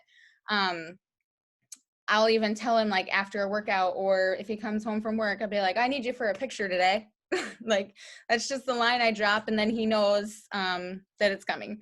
Anyway, communication is great with your spouse. That's a whole nother call. But then like I said, don't use different filters. Even if you feel like they look good for that individual picture, try to use the same filter all the time, and make it look visually appealing. Okay, there we go. And then how to grow and find your tribe. So I'm not gonna stop sharing, but I'm gonna exit out of this. Maybe you'll have to excuse me. I have a new computer that I'm learning how to run. Okay, so I'm just going to my Instagram here. When I was listening to other speakers, I kind of scrolled through and I came across this one, and I'm like, that's pretty dang funny. This is something that I can relate to right now as a teacher. And so if I want to try to find other women like me, I go to like a post like this. It is a teacher. Hey, Steph. Yeah. We can still only see your Canva, your virtual background. Really? Yeah. Okay. Stop sharing, go back to sharing your desktop. Uh-huh. And then you can switch to Instagram.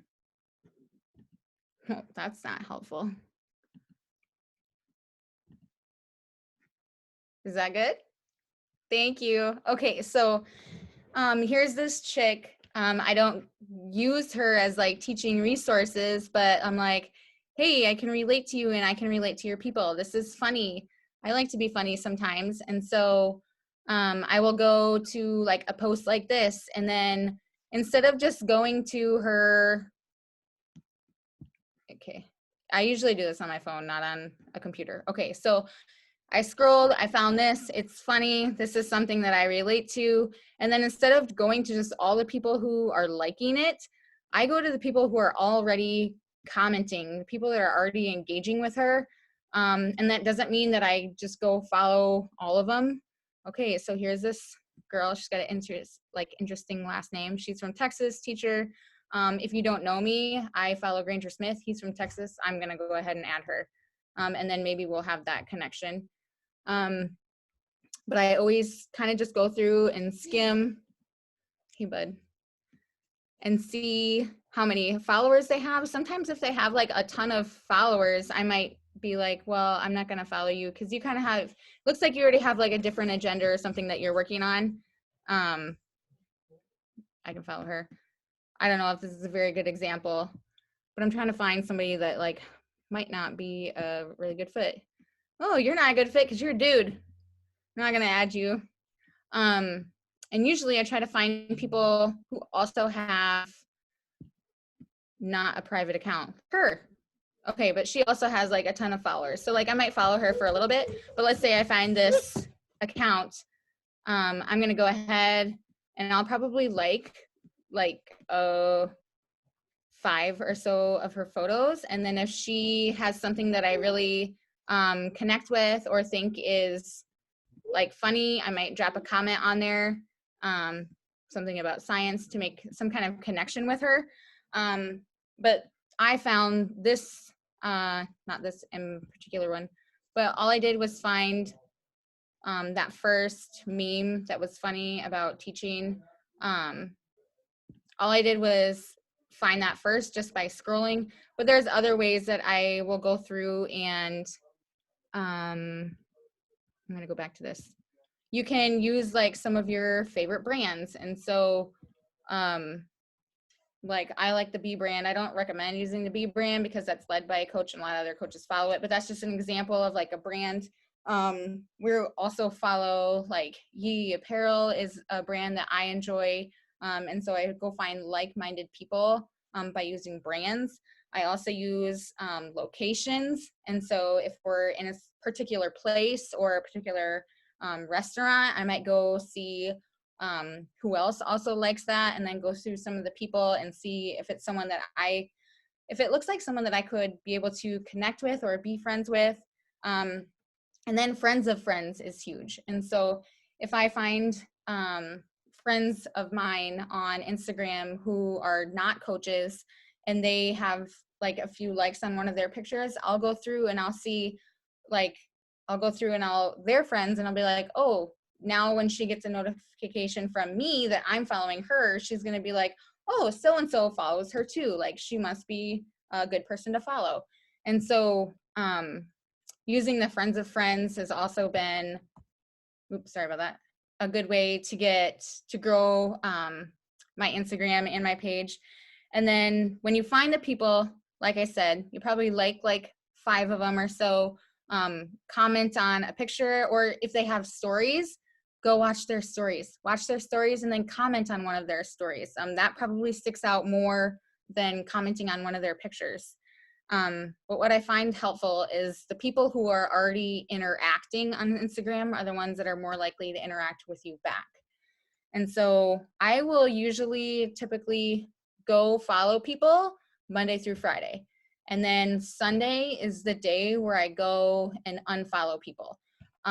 Just because if they're not following you back by the time Sunday rolls around, they're probably not going to follow you back, which is not a big deal. Like some people do and some people don't. And that's just the way it happens. If everybody followed you, like that would be awesome, but that's just not the way the world works. So, I will follow people Monday through Wednesday, unfollow on Sunday.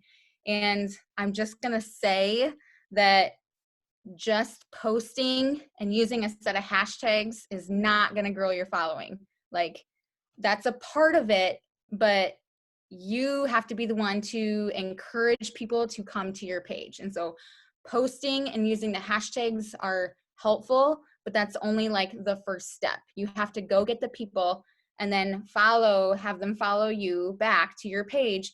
And then that is your job to make sure that when they get eyes back on your page, then it's your responsibility to want to make them stay and follow you. And then that's when those other things fall into place, is like having good content, adding value, making sure it's like visually appealing, sharing more than just health and fitness, because I don't know how many accounts that I follow myself that are just strictly health and fitness. Like even though I really love it, like it's also kind of boring, you know? So I'm trying to incorporate all aspects of our life into that. So just by posting and using hashtags is only the first step. That will not grow your following. Going out, finding the people, bringing them back to see what you have to offer, that is where your following will grow.